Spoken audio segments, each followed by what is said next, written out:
ಮಾಡಬೇಕು. ಯಾಕೆಂದ್ರೆ ಅನ್ನ ಶುದ್ಧಿ ಆಗುತ್ತದೆ. ಆ ತರ ಊಟ ಮಾಡಿದರೆ ಅನ್ನ ಶುದ್ಧಿ ಆಗ್ತದೆ, ಯಾವ ಪಾಪ ಬರೋದಿಲ್ಲ. ಹಾಗಾಗಿ ರಾಜರಿದ್ರು ಅವೆಲ್ಲ ಅವಶ್ಯವಾಗಿ ಅವ್ರು ಕೇಳುತ್ತಾರೆ. ನಾನು ನಿನ್ನೆ ಒಂದು ಮಾತು ಹೇಳಿದೆ, ದೊಡ್ಡ ದೊಡ್ಡ ಶ್ರೀಮಂತರ ಮನೆಯಲ್ಲಿ ಒಂದು 50 ವರ್ಷದ ಹಿಂದೆ ಅವರಿಗೆಲ್ಲ ಬ್ರಾಹ್ಮಣರು ಹೋಗಿ ಊಟ ಮಾಡ್ತಾರೆ. ನಮ್ಮ ತಾತರು ಮಾಡಿದವರು, ನಮ್ಮ ತಾತರು ಕೂಡ ಅವರು ನಮ್ಮ ತಂದೆಯವರೆಲ್ಲ ಓದಿದ್ದು ಹೇಗೆ ಅಂತ ನಾವೀಗೆಲ್ಲ ಚೆನ್ನಾಗಿ ಸೊಫಿಸ್ಟಿಕೇಟೆಡು, ನಮ್ಮ ಮಕ್ಕಳು ಇನ್ನೂ ಭಾರಿ ಇದು. ಅವರೆಲ್ಲ ವಾರಾನ್ನ ಬುಧವಾರ ಒಬ್ಬರು ಮನೆ, ಮಂಗಳವಾರ ಒಬ್ಬರು ಮನೆ, ಶುಕ್ರವಾರ ಒಬ್ಬರು ಮನೆಯಾಗ ಊಟನೇ ಇಲ್ಲ. ಅವ್ರು ಹೋಗಿ ಅವ್ರಿಗೆ ಪೂಜಾ ಕಲಿಸಿಟ್ಬಿಟ್ರು. ನಮ್ಮ ತಾತ ಭಾವ ಏನಂದ್ರೆ ಅವ್ರು ಪೂಜೆ ಮಾಡೋದು ಪೂಜೆ, ಅವರೆಲ್ಲ ಶ್ರೀಮಂತರು ಪೂಜಾ ಮಾಡ್ತಾ ಇರಲಿಲ್ಲ. ಇರೋ ಶಾಲಿಗ್ರಾಮ ನೀರು ಹಾಕೋದು, ಅವ್ರು ಪೂಜೆ ಮಾಡಿದ ಮೇಲೆ ಊಟಕ್ಕೆ ಹಾಕೋದು. ವಾರಾನ್ನೊಂದು ಅವರು ರಸ್ತೆಯ ಮೇಲಿನ ಲೈಟಿನ ಕೆಳಗಡೆ ಕೂತು ಓದಿದವರು. ನಾವು ಹಂಗೆಲ್ಲ ಇಲ್ಲ, ನಮ್ಗೆ ಎ ಸಿ, ನಮ್ಮ ಮಕ್ಕಳಿಗಂತೂ ಎ ಸಿನೇ ಬೇಕು. ಅವೆಲ್ಲರೂ ಅವ್ರಿಗೆ ಜ್ವರ ಬಂದ್ಬಿಡ್ತದೆ, ಕೆಂಪು ಬಂದ್ಬಿಡ್ತದೆ. ಅನಿವಾರ್ಯವಾಗಿ ನಾವು ಅನುಭವಿಸಿ ಅವ್ರು ಕೊಡಿಸಲೇಬೇಕು. ನೈವಾದ್ರೀಪ ಪರವೃತ ಸರಿತೋಪ್ಯ ಶಿಷ್ಯ ನೀರು ಬೇಕು. ನಾವೆಲ್ಲ ಮನೆ ಕಟ್ಟಿ ಸಂಪು ಓವರ್ ಹೆಡ್ ಟ್ಯಾಂಕು ಎಲ್ಲಾನು ಮಾಡ್ತೀವಿ. ಆಮೇಲೆ ಮತ್ತೆ ಆ ವಾಟರು ಈ ವಾಟರು, ಆ ನೀರು ಈ ನೀರು ಸರಿಯೋದಿಲ್ಲ. ನದಿಗಳಲ್ಲಿ ನೀರಿಲ್ಲವೇ? ನೀರು ಕುಡೀರಿ. ನದಿಗಳು ಇರ್ತಾ ಇದ್ವಿ, ನದಿಗಳು ಸಿಗೋದಿಲ್ಲ. ಈಗಿನ ಮಕ್ಕಳಿಗೆ ನದಿಗಳು ಸಿನಿಮಾಗಳು ತೋರಿಸ್ಬೇಕು, ಸೀರಿಯಲ್ ತೋರಿಸ್ಬೇಕು. ನದಿಗಳಿಗೆ ಹಾಗೆ ನೀರಿಲ್ಲ. ಎಲ್ಲ ಬಂದು ಎಲ್ಲಿ ನೀರು ಅಂದ್ರೆ ಟ್ಯಾಪ್ ಒಳಗೆ ನೀರು ಹೋಗ್ತವ್ರಿಗೆ ಗೊತ್ತೇ ಇಲ್ಲ ಅವರಿಗೆ. ವೃದ್ಧ ಗುಹಾಹ ಕಿಮವ ಸೂತ ಸುರಂಗ ಕೃಷ್ಣ ಮನೆ ಬೇಕು, ಗುಹೆಗಳು, ಕೇವು. ಆ ಕೇವು ಸಮಾಜ ವಾಸವನ್ನು ಮಾಡ್ತಕ್ಕಂಥ ಋಷಿಗಳು, ಗುಡಿಗಳು ಬಹಳ ಚೆನ್ನಾಗಿತ್ತು. ಕಿಮವತ್ತು ಅಯ್ಯೋ ಹುಲಿ, ಪಶು, ಪ್ರಾಣಿ, ಕ್ರಿಮಿ, ಕೀಟ, ಹಾವು, ಚೇಳು ಏನಾಗೋದಿಲ್ಲ. ನಾವು ಅವ್ರ ಜೊತೆಗೆ ಅಭ್ಯಾಸ ಆಗಿಬಿಟ್ರೆ ಅವರು ನಮ್ಮವರು ಅಂತ ತಿಳ್ಕೊಂಡು ಬಿಡ್ತಾರೆ. ನಮಗೆ ನೋಡಿ ಅಭ್ಯಾಸ ಆಗಿಲ್ಲ, ಅವು ನಮ್ಮ ಜೊತೆ ಹೆಂಗೆ ನೋಡಿ ನಮ್ಗೆ ಅಭ್ಯಾಸ ಆದರೆ ನಾಯಿಗಳು ಮನೆಗೆ ಇದ್ದು ನಮ್ಗೆ ನೋಡಿ ಅಭ್ಯಾಸ. ನಮ್ಮ ಮನೆಗೆ ಇಲ್ಲೇ ಇಲ್ಲ, ಯಾರ ಮನೆಗೆ ನಾಯಿ ಇರ್ತದೋ ತಮ್ಮವ್ರು ಬಂದ್ರೆ ಏನು ಮಾಡೋದು, ಬೇರೆ ಕಚ್ಚು ಹೋಗಿ ಅಂತ ಹಾಕಿ. ಹಾಗೆ ಪ್ರಾಣಿಗಳಿಗೂ ಕೂಡ ಮನುಷ್ಯರು ಹಿಂದಿನ ಕಾಲದಲ್ಲಿ ಜೊತೆಯಲ್ಲಿ ಇರ್ತಾ ಇದ್ರು. ಇವರು ನಮ್ಮ ಜೊತೆಗೆ ಒಬ್ಬರು ವಾಸಿಗಳು ಅಂತ ತಿಳಿತಾ ಇತ್ತು. ಸುರನ್ನ ದೇವರ ರಕ್ಷಣೆ ಮಾಡ್ತಾರೆ. ತಸ್ಮಾತ್ ಭಜಂತಿ ಕವಯೋ ಧನ ದುರ್ಮಕಾಮ. ಯಾಕೆ ಚಿಂತೆ ಮಾಡ್ತಾರಪ್ಪ? ದೇವರಿದ್ದಾರೆ. ಸರಕ್ಷಿತ ರಕ್ಷತೆ ಯೋಗಿಗರ್ಭೆ ಭಗವಂತನಿಂದ. ಎಲ್ಲೂ ಭಯಗಳು ಹರಿಯ ಭಕ್ತರಿಗೆ ಇಲ್ಲ. ದಾಸ ಹೇಳ್ತಾರೆ, ಭಗವಂತನ ಭಕ್ತರಿಗೆ ಭಯವಿಲ್ಲ. ಬಾರವು ಭಯಗಳು ಬಂದರು ನಿಲ್ಲವು. ಭಯಗಳು ಬರೋದಿಲ್ಲ, ಬಂದರೂ ಕೂಡ ಏನು ಆಗೋದಿಲ್ಲ. ಯಾಕೆ ಅಂತಂದ್ರೆ ನರಸಿಂಹರೂಪಿಯಾದ ಪರಮಾತ್ಮನ ಸ್ಮರಣೆ ಮಾಡಿ ಎಲ್ಲ ಭಯಗಳು ಪರಿಹಾರವಾಗುತ್ತವೆ. ನಮಗೆ ಇವತ್ತು ನಂಬಿಕೆ ಇಲ್ಲ, ನಮಗೆ ಆ ವಿಧವಾಗಿರ್ತಕ್ಕಂಥ ಒಂದು ಪರಿಸರದಲ್ಲಿ ನಾವು ಬೆಳೆದಿಲ್ಲ. ಹಾಗಾಗಿ ನಮಗೆಲ್ಲ ಒಂದು ತರಹ ವಿಚಿತ್ರ ಕಾಣಿಸ್ತದೆ. ಆದರೆ ಇದನ್ನು ಭಾಗವತದಲ್ಲಿ ಹೇಳಿಕೊಟ್ಟು ಎಲ್ಲ ಉತ್ತಮ ಭಕ್ತರು, ಪರೀಕ್ಷಿತರಾಜನು ಅಂತ ಅಧಿಕಾರಿಗವನು ಸರ್ವವನ್ನು ಪರಿತ್ಯಾಗವನ್ನು ಮಾಡಿ ದೇಹದ ಮೇಲೆ ಮೋಹ ಮಮತೆಯನ್ನು ಬಿಟ್ಟು ಅವರು ಭಗವದ್ ಧ್ಯಾನವನ್ನು ಮಾಡಿ ಕೂತಿದ್ದಾನೆ. ಆದ್ದರಿಂದಾಗಿ ಅವರಿಗೆ ಅದನ್ನು ಹೇಳ್ತಾ ಇದ್ದಾರೆ. ತಮ್ಮ ನಿವೃತ್ತ ಆ ಪರಮಾತ್ಮನ ಸ್ಮರಣೆಯನ್ನು ಮಾಡ್ತಾ ಇರುವಾಗ ಆನಂದವಾಗಿರ್ತದೆ, ಸಂತೋಷವಾಗಿ. ನಾವು ಪೂಜೆ ಮಾಡೋದು ಯಾವಾಗ ಮುಗಿತು ಪೂಜೆ ಬೇಗನೆ ದೇವ್ರನ್ನ ಕಟ್ಟಿಟ್ಬಿಟ್ಟು ನಾಳೆ ತನ ಮತ್ತು ದೇವರಿಗೂ ನಮಗೂ ಸಂಪರ್ಕ ಏನು. ಈಗ ಅದಕ್ಕೆ ಹೇಳ್ತಾರೆ, ಪೂಜೆಗೆ ಹಚ್ಚಿಬಿಟ್ಟಿರೋರೆ. ಆ ಪೂಜೆಗೆ ಹಚ್ಚು ಅನ್ನೋದು ಏನೋ ಒಂದು ದೊಡ್ಡ ತಲೆಗ ಇಡೀ ಬೆಳಗ್ಗಿನ ಸಂಜೆ ತನ ಕಸ ಬೆಳಿತೀವ್ರಿ, ಇನ್ನೇನಾದರೂ ಮಾಡ್ತೀವಿ. ಪೂಜೆ ಮಾಡ್ಲಿಕ್ಕೆ ಒಂದು ಹಾಗೆ ಹಚ್ಚಿಬಿಡ್ತೀವಿ. ಆದರೆ ದೊಡ್ಡ ಕೆಲಸ ರೀ, ಭಾಳ ಸಂತೋಷ. ಕಸ ಬೆಳೆಯೋದಕ್ಕಿಂತ ದೇವತೆ ಮೇಲೆ ನೀರು ಹಾಕೋದು ಎಷ್ಟು ಪುಣ್ಯದ ಕೆಲಸ. ಸಾಲು ಸಾಲಿನ ಸೋಲದೆ ತೊಳೆವರು ಶಾಲಿಗ್ರಾಮಕ್ಕೆ ಈಸು ನೀರಿಲ್ಲ. ಬೇಡುವರು ಸುಖ ಬೇಡರ ಕಷ್ಟವನ್ನು ಮಾಡಿದವರಿಗೆ ಎಮ್ಮೆಗಳನ್ನು ತೊಳಿತಿರ್ತಾರೆ.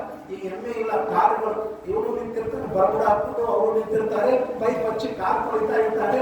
ಶಾಲಿಗ್ರಾಮದಲ್ಲಿ ನೀರು ಹಾಕೋ ಬ್ರಾಹ್ಮಣ ಅಂದ್ರೆ ಹಚ್ಚಿ ದೊಡ್ಡವರು ಪೂಜಾ ಬ್ರಾಹ್ಮಣ ಅಂತಾರೆ. ಅವ್ರು ತೀರ್ಥ ತಗೊಂಡ್ರೆ ಹೆಚ್ಚು. ಸಾಲು ಸಾಲು ಎಮ್ಮೆಯ ತೊಳೆದರು. ಎಮ್ಮಿನೂ ತಪ್ಪಿರ್ತದೆ ನೋಡಿ, ಶಾಲಿಗ್ರಾಮನು ತಪ್ಪಿರ್ತದೆ. ಅದ್ರ ಮೇಲೆ ನೀರು ಹಾಕಿಲ್ಲ, ಎಮ್ಮಿನಲ್ಲಿ ನೀರು ಹಾಕಿ, ಕಾರ್ ಮೇಲೆ ನೀರು ಹಾಕಿ. ಬೇಡುವರು ಸುಖ ಬೇಡವರು ಕಷ್ಟವ ಮಾಡಲು ಅದರ ಉಪಾಯವ ದೇವ್ರು ಹೇಗೆ ಕೊಡ್ತಾ ಇರ್ತೀವಿ. ನಾವು ದೇವ್ರನ್ನ ಎಷ್ಟು ಡಿಸ್ಟೆನ್ಸ್ ಮೇಂಟೈನ್ ಮಾಡ್ತೀವಲ್ಲ, ದೇವರು ಅಷ್ಟೇ ಮೇಂಟೈನ್ ಮಾಡ್ತಾರೆ. ದೇವ್ರು ಹೇಳಿದ್ದಾನೆ, ಈಗ ನಾವು ಹೇಳೋದು ನೀ ನನ್ನನ್ನು ಎಷ್ಟು ದೂರ ಇಟ್ಟೋ ನಾನು ನಿಮ್ಗೆ ಎಷ್ಟು ದೂರ ಇಡ್ತೀನಿ. ಯೇ ಯಥಾ ಮಾಂ ಪ್ರಪದ್ಯಂತೆ ತಾಂಸ್ತಥೈವ ಭಜಾಮ್ಯಹಂ. ನೀನು ನನ್ನನ್ನು ಹೆಂಗೆ ನಂಬುತ್ತೀಯಪ್ಪ ಹಂಗೆ ನಿನ್ನನ್ನು ನಾನು ಅನುಗ್ರಹ ಮಾಡ್ತೀನಿ. ನೀನು ಅನನ್ಯಾಶ್ಚಿಂತೆ ಅಂತ ಮಂದಿ ರಕ್ಷಣೆ ಮಾಡ್ತೀನಿ. ನಮಗೆಲ್ಲ ಔಷಧ ಡಾಕ್ಟರ್ ಇದ್ದಾರೆ, ನಮಗೆಲ್ಲ ಪರಿಚಯ ಇದೆ ಅಂದ್ರೆ ದೇವ್ರು ಬರೋದಿಲ್ಲ. ಯಾವಾಗ ಡಾಕ್ಟರ್ಸ್ ಕೈ ಎತ್ತಿದ್ವಿ ದೇವ್ರ ಹತ್ರ ಹೋಗ್ತೀವಿ ನೋಡ್ರಿ, ಆ ದೇವ್ರ ರಕ್ಷಣೆ. ಮೊದಲಿಗೆ ಹೋಗು, ಆಮೇಲೆ ಡಾಕ್ಟರ್ ಹೋಗು. ಧನ್ವಂತರಿಯ ಸ್ಮರಣೆ ಬರೋಂಗಿಲ್ಲ, ಡಾಕ್ಟರ್ ಸ್ಮರಣೆ ಬರೋದು.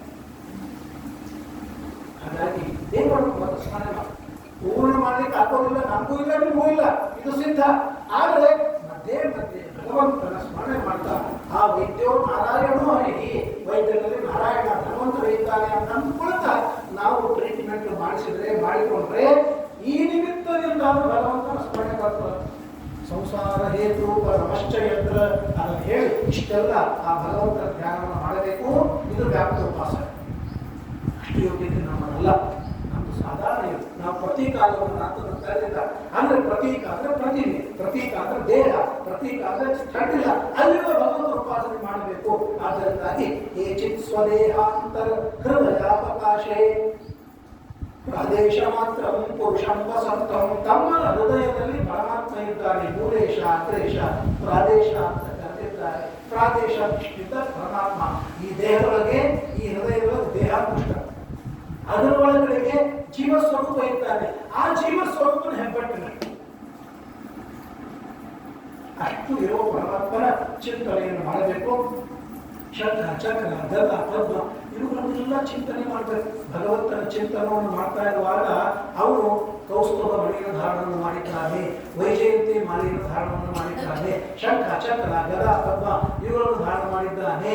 ಶಂಖದಲ್ಲಿ ಅನಿರುದ್ಧ ಇದ್ದಾನೆ, ಚಕ್ರದಲ್ಲಿ ಪ್ರದ್ಯುಮ್ನ ಇದ್ದಾನೆ, ಗದಾದಲ್ಲಿ ನಾರಾಯಣ ಇದ್ದಾನೆ, ಆಮೇಲೆ ಖಡ್ಗದಲ್ಲಿ ದುರ್ಗಾದೇವಿ ಇದ್ದಾಳೆ. ಇವೆಲ್ಲ ಪರಮಾತ್ಮನ ಆಯುಧಗಳನ್ನು ನೋಡ್ತಾ ಇರುವಾಗ ಆಯಾ ದೇವತೆಗಳು ಆಯಾ ಆಯುಧಗಳಿಗೆ ಅಭಿಮಾನಿಗಳು ಅಂತ ಆ ಸ್ಮರಣೆ ನಮಗೆ ಬರಬೇಕು. ಸುಮ್ಮನೆ ದೇವರು ನೋಡಿ ಬಂದ್ಬಿಡ್ತಾರೆ. ಯಾವ ಯಾವ ಆಯುಧದಲ್ಲಿ ಯಾವ ಯಾವ ರೂಪದ ದೇವತೆಗಳು ಇದ್ದು ಪರಮಾತ್ಮನ ಸೇವೆಯನ್ನು ಮಾಡ್ತಾ ಇದ್ದಾರೆ ಅನ್ನುವ ಚಿಂತನವನ್ನು ಮಾಡ್ತಾ ಪ್ರಸನ್ನವಕ್ರಮ ವಿನಾಯತೆ ಕ್ಷಣಂ. ಭಗವಂತ ಪ್ರಸನ್ನವಾದ ಮುಖದಿಂದ ಇದ್ದಾನೆ, ಕಮಲದಂತೆ ವಿಶಾಲವಾದ ಕಣ್ಣುಗಳಿವೆ. ನೋಡ್ತೀವಿ ದೇವರು ನೋಡಂಗಿಲ್ಲ, ಅದು ಆಭರಣ ಹಾಕ್ಯಾರ, ಅದೆಲ್ಲ ಹೂವು ಹಾಕ್ಯಾರ, ಅಲ್ಲೆವರೂ ಇಲ್ಲ, ಅವನು ನೋಡ್ತೀವಿ. ಏನ್ ನೋಡ್ಬೇಕು ಅದೇ ನೋಡಂಗಿಲ್ಲ. ದೇವರನ್ನು ನೋಡ್ಲಿಕ್ಕೆ ಬಂದು ಹೊರತಾಗಿ ತಿರುಪತಿ ಹೋದಾಗ ಕೋಟಿ ಕೂಗ್ತಿರ್ತಾರೆ ಅಂತ ಅವ್ರಿಗೆ ಕಳಿಸ್ಕೊಡು. ದೇವರು ನೋಡಿ ಅವ್ರು ಕಳಿಸಿರ್ತಾರೆ, ಅವ್ರೇನೋ ಮಾಡಿ ದೇವರು ಕೆಲವು ದೇವರು ಕಣ್ಣು ಮುಚ್ಚಲು ಸಾಗೋದ್ರೆ ತಿರುಪತಿ ಹೋಗಿ ದೇವರನ್ನು ಕಣ್ಣು ಮನಸಾರ ನಾವು ಸ್ಮರಣೆ ಮಾಡಬೇಕು. ಕಣ್ಣು ತೆಗೆದು ಮಾಡಬೇಕು ಭಕ್ತಿಯಿಂದ. ಕಣ್ಣು ತೆಗೆದು ಗೊತ್ತಿಲ್ಲ ಏನ್ ಮಾಡಬೇಕು. ಅದಕ್ಕೆ ಭಾಗವತ ಹೇಳ್ತೀವಿ, ಪ್ರಸನ್ನವಕ್ರಂ ನ ವಿನಾಯತೆ ಕ್ಷಣಂ. ಅಂತಹ ಭಗವಂತನನ್ನು ಗದಾಧರಂ ಶಂಖ ಚಕ್ರ ಗದಾಧರಂ ಧಾರಣೆಯ ಸ್ಮರಂತೆ.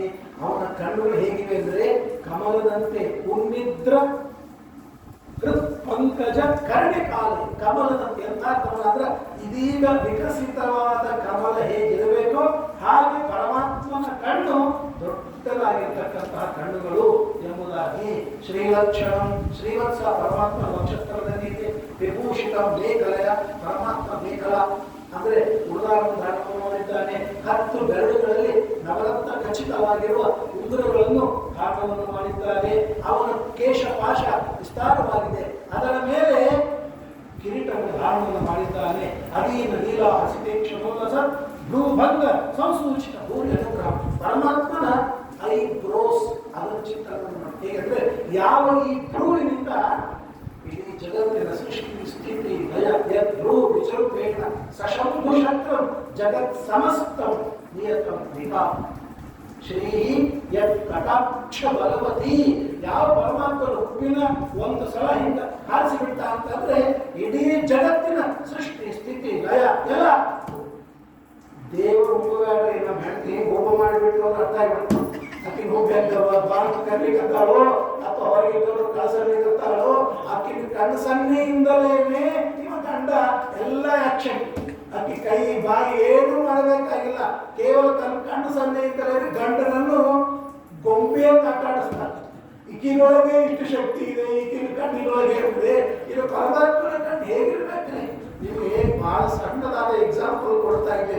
ಅಂದ್ರೆ ಇದನ್ನು ನಾವು ದೇವರಲ್ಲಿ ಸ್ಮರಣೆ ಮಾಡೋಣ. ಎದ್ದು ವಿಜೃಂಭೇನ ಸಶಂಭುಷಕ್ರ, ಇಂಥ ಬ್ರಹ್ಮ ರುದ್ರ ಇಂದ್ರ ಚಂದ್ರ ವರುಣ ಕುಬೇರ ದಿಕ್ಪಾಲಕರು ನವಗ್ರಹಗಳು, ಈ ಭೂಲೋಕ 14 ಲೋಕ ಪರಮಾತ್ಮನು ಸೃಷ್ಟಿ ಮಾಡಬೇಕಂದ್ರೆ ನಾವು ಕಷ್ಟಪಡಬೇಕಾಗಿಲ್ಲ. ಕೇವಲ ಸ್ವಲ್ಪ ಭಾಷಿಬಿಟ್ಟಾದ್ರೆ ಇಡೀ ಜಗತ್ತಿನ ಸೃಷ್ಟಿಯಾಗಿ ವ್ಯಾಪಾರಗಳು ನಡೀತವೆ. ಅಂಥ ಪರಮಾತ್ಮನ ಧ್ರುವಗಳು ಅಂತ ನಾವು ಧ್ರುವವನ್ನು ನೋಡಿದಾಗ ಸ್ಮರಣೆ ಮಾಡಬೇಕು. ಅವ್ರು ಏನು ಮಾಡಿದ್ರು ಸಾಕು, ಕಣ್ಣಿನಿಂದ ನೋಡಿದ್ರೆ ಸಾಕು ಎಲ್ಲ ಕೆಲಸ. ಯಾಕೆ ಗೊತ್ತಾ? ಇವನು ಅಂತ ಕಣ್ಣಿರುವ ಪರಮಾತ್ಮನ ಸ್ಮರಣೆ ಮಾಡಿದ್ರಿಂದ ಇವನು ಕಣ್ಣಿನೊಳಗೆ ಅಷ್ಟು ತೇಜಸ್ಸಿ. ನೀವು ಅವ್ರಿಗೆ ಏನು ಮಾಡಬೇಕಾಗಿ, ಯಾರು ಅವ್ರೇನು ಮಾಡಂಗಿಲ್ರಿ, ಅವ್ರು ಮಾಡಬೇಕಾಗಿಲ್ರಿ, ಅವ್ರು ಇದ್ರೆ ಸಾಕು ಎಲ್ಲ ಕೆಲಸ ನಡೀತದೆ. ಯಾಕೆ? ಭಗವಂತನನ್ನು ಆ ಥರ ಸ್ಮರಣೆ ಮಾಡಿದ್ರಿಂದ ಆ ಕೆಲಸ. ಕೆಲವರು ಕಸ್ಮಾರಿ ಹಿಡ್ಕೊಂಡ್ರು, ಆಮೇಲೆ ಇನ್ನೆಲ್ಲ ವಾಶಗಳು ಮುಕ್ಕಿ ಕ್ಲೀನ್ ಮಾಡ್ಕೊಂಡು ಕೂತಿರ್ತಾರೆ. ಏನು ಮಾಡ್ಬಿಟ್ರು? ಯಾರು ನನ್ನ ಮಾತು ಕೇಳಕ್ಕೆ ಇರ್ತದೆ. ಭಗವಂತನ ಸ್ಮರಣೆ ಮಾಡಿ ಇಂಥ ಭಗವಂತ ಸರ್ವೋತ್ತಮ ಅಂತ ಸ್ಮರಣೆ ಮಾಡಿದ್ರೆ ಯಥೋಪಾಸತೆ ಸತತೈವ ಹೋದೆ. ದೇವರನ್ನು ನಾವು ಏನಂತ ಸ್ಮರಣೆ ಮಾಡ್ತೀವಿ, ಏನಂತ ಚಿಂತನೆಯನ್ನು ಮಾಡ್ತೀವಿ, ದೇವರು ನಮಗೆ ಅದನ್ನು ಕೊಡ್ತ. ಭಗವಂತ ನೀನು ಆನಂದ ತೃಪ್ತ ಅಂತ ಅನ್ಕೊಳ್ಳಿ, ನಿಮಗೂ ಆನಂದದಿಲ್ಲ. ಯಾವಾಗಲೂ ದೇವರು ಬೈತಾ ಇದ್ರೆ ಯಾವಾಗಲೂ ಸಿಟ್ಟೇ ಇರ್ತಾನೆ. ಏನ್ರಿ ಯಾವಾಗಲೂ ಸಿಟ್ಟಿನ ಕಣ್ಣು ನೋಡಿದ್ರೆ ಹೇಗಿರ್ತಾರೆ, ಮಾತಾಡಿಸ್ಬೇಕಂತ ಅನ್ಸಂಗಿಲ್ಲ. ಕೆಲವರು ಬಂದು ಈ ರೋಡ್ನಾಗ ಬಂದು ಆ ರೋಡಿಗೆ ಹೋಗ್ತಾರೆ, ಬಾಯಿ ಸಿಕ್ಕರೆ ಸಾಕು ಬೇಕೇ ಆಗಿಲ್ಲ. ಹಾಗಾದ್ರೆ ಅದನ್ನು ಭಗವಂತನ ಚಿಂತನವನ್ನು ಮಾಡ್ತಾ ಏಕೈಕ ಶೋಕಾದಿ ಧಿಯಾನ ಭಾವಯೇ ಪಾದಾದಿ ಯಾವತ್ ಹಸಿತ ಗದಾಮೃತ. ದೇವರ ಚಿಂತನೆ ಮಾಡುವಾಗ ನಮ್ಗೆ ಗೊತ್ತಾಗೋದಿಲ್ಲ. ಅದಕ್ಕಾಗಿ ಶುಕಾಚಾರ್ಯ ಹೇಳ್ತಾರೆ, ಒಂದೊಂದು ಅವಯವವನ್ನು ಚಿಂತನೆಯನ್ನು ಮಾಡ್ತಾ ಹೋಗ್ರಿ. ಮೊದಲಿಗೆ ಕಾಲು ಪರಮಾತ್ಮನ ಪಾದಗಳು, ಮುಂದೆ 3ನೇ ಸ್ಕಂದದಲ್ಲಿ ಬರ್ತದೆ, ಅಲ್ಲಿ ನಾನು ಸ್ವಲ್ಪ ಹೇಳ್ತೀನಿ. ಭಗವದ್ ಧ್ಯಾನದ ಕ್ರಮದಲ್ಲಿ ಪರಮಾತ್ಮನ ಪಾದಗಳು, ಬೆರಳುಗಳು, ಆಮೇಲೆ ಅವನ ಮೊಳಕಾಲು, ಆಮೇಲೆ ಅವನ ತೊಡೆ, ಆಮೇಲೆ ಅವನ ಕಟಿ, ಆಮೇಲೆ ಉದರ, ಆಮೇಲೆ ವಕ್ಷಸ್ಸು, ಅವನ ಭುಜ, ಅವನ ಕೈಗಳು, ಅವನ ಬಾಹುಗಳು, ಅವನ ಬೆರಳುಗಳು, ಅವನ ಕಂಠ, ಅವನ ಮುಖ, ಅವನ ಮೂಗು, ಅವನ ಕಣ್ಣು, ಅವನ ಫೋರೆಡ್ ಹಣೆ, ಅವನ ಶಿರಸ್ಸು, ಒಂದೊಂದು ಅವಯವವನ್ನು ಕ್ರಮವಾಗಿ ಚಿಂತನೆ ಎಲ್ಲವೂ ಮಾಡಲಿಕ್ಕೆ ಹೋದರೆ ಆಗೋದಿಲ್ಲ. ಅದನ್ನು ಮಾಡಿ ಇಷ್ಟೆಲ್ಲ ಉಚಿತ ಸ್ಥಾನ ಅಪೋಗ್ಯ ಅಷ್ಟಷ್ಟು ಚಿಂತನವನ್ನು ಮಾಡಿದ ಮೇಲೆ ಅದು ನಿಮಗೆ ಬರ್ತಾ ಹೋಯ್ತು ಅಂದರೆ ಇನ್ನೊಂದು ಸ್ಥಾನವನ್ನು ಚಿಂತನವನ್ನು ಮಾಡ್ತಾ ಹೋಗ್ತೀರಿ. ಕ್ರಿಯಾವಸಾನೆ ಪ್ರಯತ ಸ್ಮರಿತ ಪ್ರತಿಯೊಂದು ಕ್ರಿಯಾ ಆದ ಮೇಲೆ ನೀವು ಭಗವಂತನ ಸ್ಮರಣೆ ಮಾಡಿ. ಸದಾ ಮಾಡಬೇಕಾಗೋದಿಲ್ಲ. ಪ್ರವಚನ ಮಾಡುವ ದೇವರ ಸ್ಮರಣೆ ಮಾಡಕ್ಕೆ ಆಗೋದಿಲ್ಲ. ದೇವರು ಮಹಿಮೆ ಹೇಳ್ತಾ ಇತ್ತು, ಭಗವಂತ ನನ್ನ ಬಾಯಿಯಲ್ಲಿದ್ದು ನೀನೇ ಶಬ್ದವನ್ನು ಹೇಳ್ತಾ ಇದ್ದೆ ಅಂತ ಅನ್ಕೊಂಡು ಪ್ರವಚನ ಇತ್ತು. 1 ಗಂಟೆ ಉಪನ್ಯಾಸ ಆದ ಮೇಲೆ ಇಲ್ಲಿಯವರೆಗೆ ನೀನೇನು ಉಪನ್ಯಾಸವನ್ನು ಪ್ರವಚನವನ್ನು ಹೇಳಿಸಿದ ಪರಮಾತ್ಮ ವಾಗೀಂದ್ರಿಯದಲ್ಲಿ ಇದ್ದು ಅಗ್ನಿ, ಅವನ ಅಂತರ್ಯಾಮಿಯಾಗಿರ್ತಕ್ಕಂತಹ ಭಾರತೀಯರ ಮುಖ್ಯ ಪ್ರಾಣದೇವರು ಭಾರತೀ ದೇವಿ. ಯಾಕೆಂದ್ರೆ ವಾಣಿ ಬರುವುದೇ ಭಾರತೀಯಿಂದ, ಅದಕ್ಕೆ ಒಡೆಯಾರು ಮುಖ್ಯ ಪ್ರಾಣದೇವರು. ಅದರೊಳಗಿದ್ದು ಸಕಲ ಮಾನಸ ದೇವತೆಯಾದ ಲಕ್ಷ್ಮೀ ದೇವತೆ, ಅವಳಲ್ಲಿ ಇದ್ದು ಪರಮಾತ್ಮ ಹಯಗ್ರೀವ, ವೇದವ್ಯಾಸ, ದತ್ತ ಇತ್ಯಾದಿ ರೂಪದಿಂದ ನೀನು ಈ ವಾಕ್ ರೂಪವಾಗಿರ್ತಕ್ಕಂಥ ಸೇವೆಯನ್ನು ಶ್ರವಣವನ್ನು ಮಾಡಿಸಿದ ತಕ್ಷಣ ಶ್ರವಣ ಮಾಡಿದೆ. ಇದು ಭಗವಂತ ನಿನ್ನ ಅನುಗ್ರಹದಿಂದ. ಆಮೇಲೆ ದೇವರಿಗೆ ಕೇಳ್ಕೊಬೇಕು, ಇಷ್ಟೆಲ್ಲ ಶ್ರವಣವಾಯಿತು, ಇದನ್ನು ನೆನಪಿನಲ್ಲಿ ಇಡುವಂತ ದೇವರಿಗೆ ಕೇಳ್ಕೊಬೇಕು. ಶ್ರುತಮ್ಮೆ ಗೋಪಾಯ ಆವಹಂತಿ ವಿತದ್ಭಾನ ಕುರ್ಭಾನ ಚೀರ ಮಹಾತ್ಮನಃ. ವೇದಗಳು ಹೇಳ್ತಾರೆ, ಶ್ರುತಮ್ಮೆ ಗೋಪಾಯ, ನಾನು ಕೇಳಿದ್ದು ನೆನಪಿರಬೇಕು, ನೆನಪಿಡಿಸುವಂತೆ ಮಾಡು ಪರಮಾತ್ಮ. ನಮ್ಮ ದೇವ್ರ ವಿಷಯ ನೆನಪಿರಂಜನೆ ಯಾವುದೋ ಯಾಕೋ ನಮ್ಗೆ ಬೈದಿರ್ತಾರೆ ನೋಡಿ, ಅವ್ರು ಟೈಮು, ಡೇಟು, ಪ್ಲೇಸು ಎಲ್ಲ ನೆನಪಿರ್ತಾವೆ. ನೀ ಇಂಥ ಡ್ರೆಸ್ ಹಾಕ್ಕೊಂಡಿದ್ದಿ, ಹಿಂಗೆ ನನಗೆ ಬೈದಿ, ಅವ್ನು ಒಂದು ಕ್ಷಣ ನೋಡಿರ್ತಾನೆ, ಎಷ್ಟು ಚೆನ್ನಾಗಿ ನೆನಪಿರ್ತಾವ. ಆದರೆ ದೇವರನ್ನು ನೀನು ಆಣಿ ಮಾಡಿ ದೇವರಿಗೆ ಎಷ್ಟು ಸಲ ವೆಂಕಟಪ್ಪನಂತ ಹೋಗಿರಿ ತಿರುಪತಿ, ಈಗ ನೆನಪು ಮಾಡ್ಕೊಂಡ್ರೆ ನೆನಪಾಗ್ತದೆ ಅಂತ ಹೇಳಿ ಆಗೋದು. ಮತ್ತೇನು ಹಿಂಗೆ ಇದು ಹೊಸ ನೋಡ್ರಿ, ಹೋದಾಗೊಮ್ಮೆ ಹೊಸದೇ ಕಾಣಿಸ್ತಾನೆ ಪರಮಾತ್ಮ, ನಿತ್ಯ ನೂತನ ಪರಮಾತ್ಮ. ಹಾಗಾಗಿ ಅದನ್ನು ಸ್ಮರಣೆ ಮಾಡುವುದಕ್ಕಾಗಿ ಹೇಳಿಕೊಡ್ತಾರೆ. ಇಂತಹ ಭಗವಂತನ ನಕರ್ಮ ನಿಷ್ಠಾಂ. ಈ ಭಗವಂತನ ಪ್ರಾಪ್ತಿಯಾಗಬೇಕಾದರೆ ಯಾವುದೋ ಕರ್ಮವನ್ನು ಮಾಡಲು ಸಾಧ್ಯವಿಲ್ಲ. ಭಕ್ತಿಯಿಂದ ಭಗವಂತನ ಆರಾಧನೆಯನ್ನು ಮಾಡಬೇಕು ಎಂಬುದಾಗಿ ತಿಳಿಸ್ತಾ ಆ ಪರಮಾತ್ಮನ ಪ್ರಳಯವನ್ನು ವರ್ಣನೆಯನ್ನು ಮಾಡ್ತಾ ವಿಭಕ್ತಿಯೇ ಭಗವತ ಆತ್ಮನ ಕಥಾ ಸದಾ ಕಥಾಮೃತಂ ಶ್ರವಣ ಪುಟೇಶು ಸಂಹೃತಂ. ಪರಮಾತ್ಮನ ಕಥೆ ಕಿವಿ ಮೇಲೆ ಬೀಳುತ್ತಾ ಇರುತ್ತೆ. ಒಂದು ದಿವಸ ನಾವು ಸೀರಿಯಲ್ ನೋಡಿದ್ದೀವಿ ಅಂದರೆ ಅದು ಮರುದಿವಸ ನೋಡದೇ ಇದ್ರೆ ಒಂಥರ ಊಟಕ್ಕೆ ಹೋಗಕ್ಕಿಲ್ಲ, ರುಚಿ ಆಗ್ತಕ್ಕಿಲ್ಲ. ಮರುದಿವಸ ಆ ಟೈಮಿಗೆ ನೋಡ್ಬೇಕು. ಇಲ್ಲ ಹುಚ್ಚುಚ್ಚಾಗ್ತದೆ. ಹೆಂಗೆ ಟೀ ಕಾಫಿ ಚಾಯ್ ಮೂರಾಯ್ತು ಅಂತಂದ್ರೆ ನಾವು ಬಾಯಿಗೆ ಒಂಥರ ಅನಿಸ್ಲಿಕ್ಕಂತಂದ್ರೆ ಎಷ್ಟು ಶುರುವಾಯ್ತು. ಒಂದ್ಸಲ ಸ್ವಲ್ಪ ಹತ್ತಿತ್ತು ಹೋದ್ರೆ ಸಿಪ್ ಮಾಡಿಬಿಟ್ಟು ಅಂದ್ರೆ ಆ ಮೋಕ್ಷ ಅಂತ ಇನ್ನೇನು ಬೇಕಾಗಿತ್ತು ನೋಡಿ. ಯಾಕೆ ಅಭ್ಯಾಸ ಆಗ್ಬಿಟ್ಟು ಆ ಸಮಯಕ್ಕೆ ಅದು ಕೇಳುತ್ತೆ. ಹಾಗೆ ನಮಗೆ ಭಾಗವತಾದಿಗಳು ಸ್ತೋತ್ರ ಮಂತ್ರ ಪೂಜಾ ಪಾರಾಯಣ ಇವುಗಳನ್ನು ಕೂಡ ಬೈ ಫೋರ್ಸೆಬ್ಲಿ ನಾವು ಪ್ರಾಕ್ಟೀಸ್ ಮಾಡಬೇಕು. ಇವು ಬರೋಕ್ಕೆಲ್ಲ ನ್ಯಾಚುರಲ್ ಆಗಿ ಅಭ್ಯಾಸ ಮಾಡಿಕೊಂಡು ಬಿಡಬೇಕು. ಈ ಟೈಮಿಗೆ ಇದನ್ನು ನಾನು ಮಾಡಲೇಬೇಕು ಅಂತ ಅನ್ನೋದು ಅಭ್ಯಾಸ ಹಠದಿಂದ ಮಾಡಬೇಕು. ದೇವರು ಹೇಳ್ತಾನೆ, ಅಪ್ಪ ಅರ್ಜುನ ಕೇಳ್ತಾನೆ, ಚಂಚಲಂ ಮನ ಕೃಷ್ಣ ಕ್ರಮಾತಿ ಬಲವೃಣ. ಬಹಳ ಚಂಚಲಪ್ಪ ಮನಸ್ಸು, ಏನ್ ಮಾಡಬೇಕು? ತಸ್ಯಾಹಂ ವಿಗ್ರಹಂ ಮನ್ಯೆ ವಾಯೋರಿವ ಸುದುಷ್ಕರಂ. ಗಾಳಿಯನ್ನು ಕಟ್ಟಿ ಹಾಕ್ಲಿಕ್ಕಾಗ್ತದಲ್ಲ, ಗಾಳಿಯನ್ನು ಹಿಡಿಲಿಕ್ಕಾಗ್ತದಲ್ಲ. ಗಾಳಿ ಹಿಡಿಲಿಕ್ಕಾಗಂಗಿಲ್ಲ. ವಿಂಡ್ ಈಸ್ ಬ್ಲೋಯಿಂಗ್, ಹರಿತಾ ಇರ್ತದೆ. ಗಾಳಿ ಒಂದು ಕಡೆಗೆ ನಿಲ್ಲೋದಿಲ್ಲ. ಗಾಳಿನ ಯಾರಿಗೂ ಕಟ್ಲಿಕ್ಕೆ ಬರ್ತದಲ್ಲ, ಬಹಳ ಕಷ್ಟ. ಮನಸ್ಸು ಹಾಗೆ ಹರಿತಾ ಇರ್ತದೆ, ಎಲ್ಲೋ ಹೋಗ್ತಾ ಇರ್ತದೆ. ಶ್ರೀ ಭಗವಾನ್ ವಾಚ ಪರಮಾತ್ಮ ಹೇಳ, ಹೌದಪ್ಪ ಚಂಚಲ ಆಗಿದೆ ಮನಸ್ಸು, ಆದರೆ ಒಂದು ರೀತಿಯಿಂದ ನೀನು ಅದನ್ನು ಕಟ್ಟಿ ಹಾಕು. ಏನಂದ್ರೆ ಅಭ್ಯಾಸೇನ ತು ಕೌಂತೇಯ ವೈರಾಗ್ಯೇನ ಚ ಗೃಹ್ಯತೆ. ಪ್ರಾಕ್ಟೀಸ್ ಮಾಡು, ಅಭ್ಯಾಸ ಮಾಡಿದ್ರೆ ನಿನಗೆ ಆ ಮನಸ್ಸು ನೀನು ಹೇಳಿದಂತೆ ಕೇಳುತ್ತೆ. ಒಂದು ದಿನ ಅಭ್ಯಾಸ ಅಲ್ಲ, ಒಂದು ವಾರ ಅಭ್ಯಾಸವಲ್ಲ, ತಿಂಗಳು ಅಭ್ಯಾಸ ಮಾಡಿ ನಿನಗೆ ಕೇಳುತ್ತೆ. ನೀವು ಸಣ್ಣ ಎಕ್ಸಾಂಪಲ್ ಮಾಡ್ಕೊಂಡು, ನಾವು ಒಂದು 3-4 ದಿವಸ ಏನೋ ಬೆಳಿಗ್ಗೆ ಕೆಲಸ ಇದೆ, ಏಳಲೇಬೇಕು. ಕೆಲವರಿಗೆ 3 ಗಂಟೆಗೆ ನೀರು ಬರ್ತಾವೆ. ಇಲ್ಲೆಲ್ಲ ಹಾಕಿಲ್ಲ. ಬೆಳಿಗ್ಗೆ 3 ಗಂಟೆಗೆ ನೀರು ಬಂದರೆ 4 ದಿವಸಕ್ಕೆ ನೀರು ಬರ್ತಾವೆ. ಅದಕ್ಕೆ ಏನು ಮಾಡ್ತಾನೆ, ನಿದ್ದೆ ಬರ್ತದ ಅಂತ ಹೇಳಿ 2:30 ಅಲಾರಾಮ್ ಇಟ್ಕೋತಾನೆ. ಕರೆಕ್ಟ್ ವಿಚಾರ. ಅದನ್ನು ನೀವು ಕಂಟಿನ್ಯೂ ಮಾಡೋಣ. 4-5 ದಿವಸ ಆದಮೇಲೆ ಅಲಾರಾಮ್ ಕಟ್ ಮಾಡಿಬಿಡಿ. ಒಂದು ವಾರ ಆದ್ಮೇಲೆ 2:30 ಎಚ್ಚರ ಆಗಿರುತ್ತೆ. ಮತ್ತೆ ಮಲ್ಕೋತಾನಂದ್ರೆ ಬೇರೆ ಮಾತು. ಅಂದರೆ ನಾವು ಪ್ರಾಕ್ಟೀಸ್ ಮಾಡಿದರೆ ಅದು ನಮಗೆ ಆ ಟೈಮಿಗೆ ಎಚ್ಚರ. ಮತ್ತೊಂದು 4 ದಿವಸ ಎದ್ದು ಮಲ್ಕೊಂಡ್ಬಿಟ್ರೆ ಮತ್ತೆ 7ಕ್ಕೆ ಎಚ್ಚರ. 7 ನಾರಾಯಣ 7 ಕುಬೇರಮಣ. ಆ 7 ನಮ್ಮ ಸಮೀಪ 7 7 ಅಂತ 7 ನಾರಾಯಣ 7 ಆಗಿದಪ್ಪ 7 ಕುಬೇರಮಣ 7 ಆಯ್ತು 7 ಮತ್ತೆ 50. ದೇವರಿಗೆ ಎಬ್ಸೋದಲ್ಲ, ದೇವ್ರ ಅಭ್ಯಾಸ. ನಾವು ಯಾವುದನ್ನು ಮಾಡ್ಕೋತೀವಲ್ಲ 5 ಕೇಳೋ ಅಭ್ಯಾಸ 5ಕ್ಕೆ ಆಫೀಸ್ ಹೋಗುವಾಗ 30 ವರ್ಷ 20 ವರ್ಷ 9:10 ಫುಟ್ ಅಭ್ಯಾಸ ಆಗಿ ಆಫೀಸ್ ಹೋಗಿರ್ತಾನೆ. ರಿಟೈರ್ ಆದರೂ 9:10 ಅಶ್ವಭಾಸ. 1 ತಿಂಗಳು 2 ತಿಂಗಳು 6 ತಿಂಗಳು ಆಮೇಲೆ 12 ತಿಂಗಳು 12 ಕಷ್ಟ. ಅಂದ್ರೆ ಆಯಾ ಟೈಮಿಗೆ ವಾಸಿವಾಗ್ತದೆ. ಅಭ್ಯಾಸ ಏನಂತ ಕೌಂತೆಯ ವೈರಾಗ್ಯೇನ ಚ ಗೃಹ್ಯತೆ. ಹಾಗೆ ಮನಸ್ಸು ಕೂಡ ನಾವು ಅಭ್ಯಾಸವನ್ನು ಮಾಡಿಕೊಂಡ್ರೆ ಅದು ಬೇಕು ಅಂತ ಮಾಡಿಸ್ತದೆ. ಇದನ್ನು ಭಾಗವತದಲ್ಲಿ ಹೇಳ್ತಾ ಸತೋ ವಿಶೇಷಂ ಪಿಬಂತಿ ಭಗವತ ಆತ್ಮನಕ್ಕತ ಎಲ್ಲ ಹೇಳಿದ ಮೇಲೆ ಕೆಲವರಿಗೆ ಒಂದೊಂದು ಕಾಮನೆ ಅಪೇಕ್ಷೆ. ನಾನು ಶ್ರೀಮಂತನಾಗಬೇಕು, ಇನ್ನು ಕೆಲವರಿಗೆ ನಾನು ಬಾಡಿ ಬಿಲ್ಡರ್ ಆಗಬೇಕು, ಇನ್ನೊಬ್ಬರಿಗೆ 10 ಮನೆಗಳನ್ನು ಫ್ಲ್ಯಾಟ್ಗಳು ಅಪಾರ್ಟ್ಮೆಂಟ್ಗಳನ್ನು ಸ್ವಂತ ಮನೆ ಕಟ್ಕೊಳ್ಬೇಕು, ಇನ್ನೊಬ್ಬರಿಗೆ 5-6 ಕಾರ್ ಕೊಂಡ್ಕೋಬೇಕು. ಸಣ್ಣ ಕಾರು ಬೇರೆ, ದೊಡ್ಡ ಕಾರು, ಆಫೀಸ್ ಕಾರ್ ಬೇರೆ, ಮನೆ ಕಾರ್ ಬೇರೆ, ಹೆಂಡತಿ ಮಕ್ಕಳ ಜೊತೆಗೆ ನಾವು ಶಿಕಾರು ಹೋಗ್ತಾ ಇರುವ ಕಾರಣ ಒಬ್ಬೊಬ್ಬರಿಗೆ ಒಂದೊಂದು ಕೋರಿಕೆ. ಇಲ್ಲ ನನ್ನ ಮಕ್ಕಳು ಚೆನ್ನಾಗಿ IAS IPS ಆಗಬೇಕು ಅಂತ. ಇನ್ನು ಕೆಲವರಿಗೆ ಎಲ್ಲ ಊಟ ರುಚಿಯಾದ ಊಟ ದಿವಸ ಒಂದೊಂದು ಐಟಮ್ ತಿನ್ನಬೇಕು, ಒಬ್ಬೊಬ್ಬರು ಒಂದೊಂದು. ಇನ್ನೂ ಕೆಲವರು ಹೊಸ ಬಟ್ಟೆ ಉಟ್ಕೋಬೇಕು. ಅವರವರ ಅಪೇಕ್ಷೆಗಳು ಬೇರೆ ಬೇರೆ. ಅದಕ್ಕೆ ಆಯಾ ದೇವತೆಗಳ ಉಪಾಸನೆ ಮಾಡಬೇಕು ಅಂತ ಭಾಗವತ ಹೇಳಿಕೊಡ್ತಾರೆ. ರೂಪಾಧಿಕಾಮೋ ಗಂಧರ್ವ. ಒಳ್ಳೆ ರೂಪ ಬೇಕು ಅಂತಂದ ಗಂಧರ್ವರ ಉಪಾಸನೆಯನ್ನು ಮಾಡಿದ್ರೆ ರೂಪ ಬರ್ತದೆ.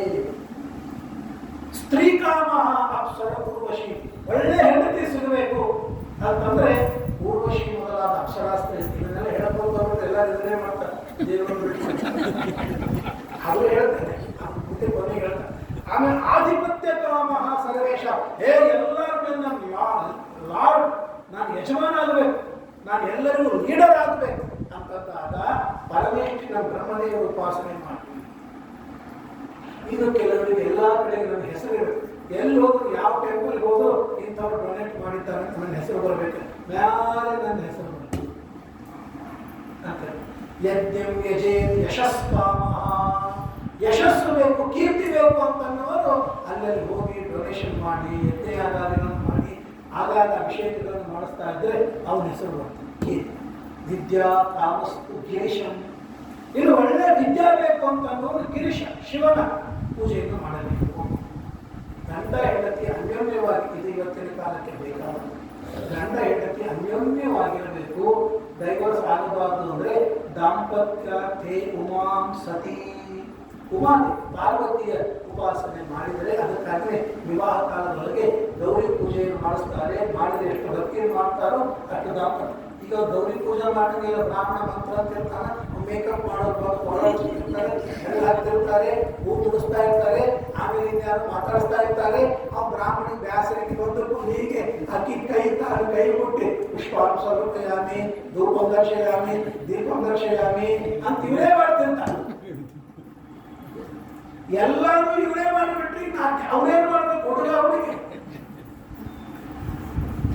ದಾಂಪತ್ಯರ್ಥೇ ಉಮಾಂ ಸತಿ, ಒಳ್ಳೆ ದಾಂಪತ್ಯ ಎಷ್ಟು ಮೌನದಿಂದ ಪೂಜೆಯನ್ನು ಮಾಡ್ತಾರೆ ನೋಡ್ರಿ, ಅಷ್ಟು ಇವಳ ಮಾತು ಅತ್ತೆ ಮನೆಯಲ್ಲಿ ನಡೀತಾರೆ.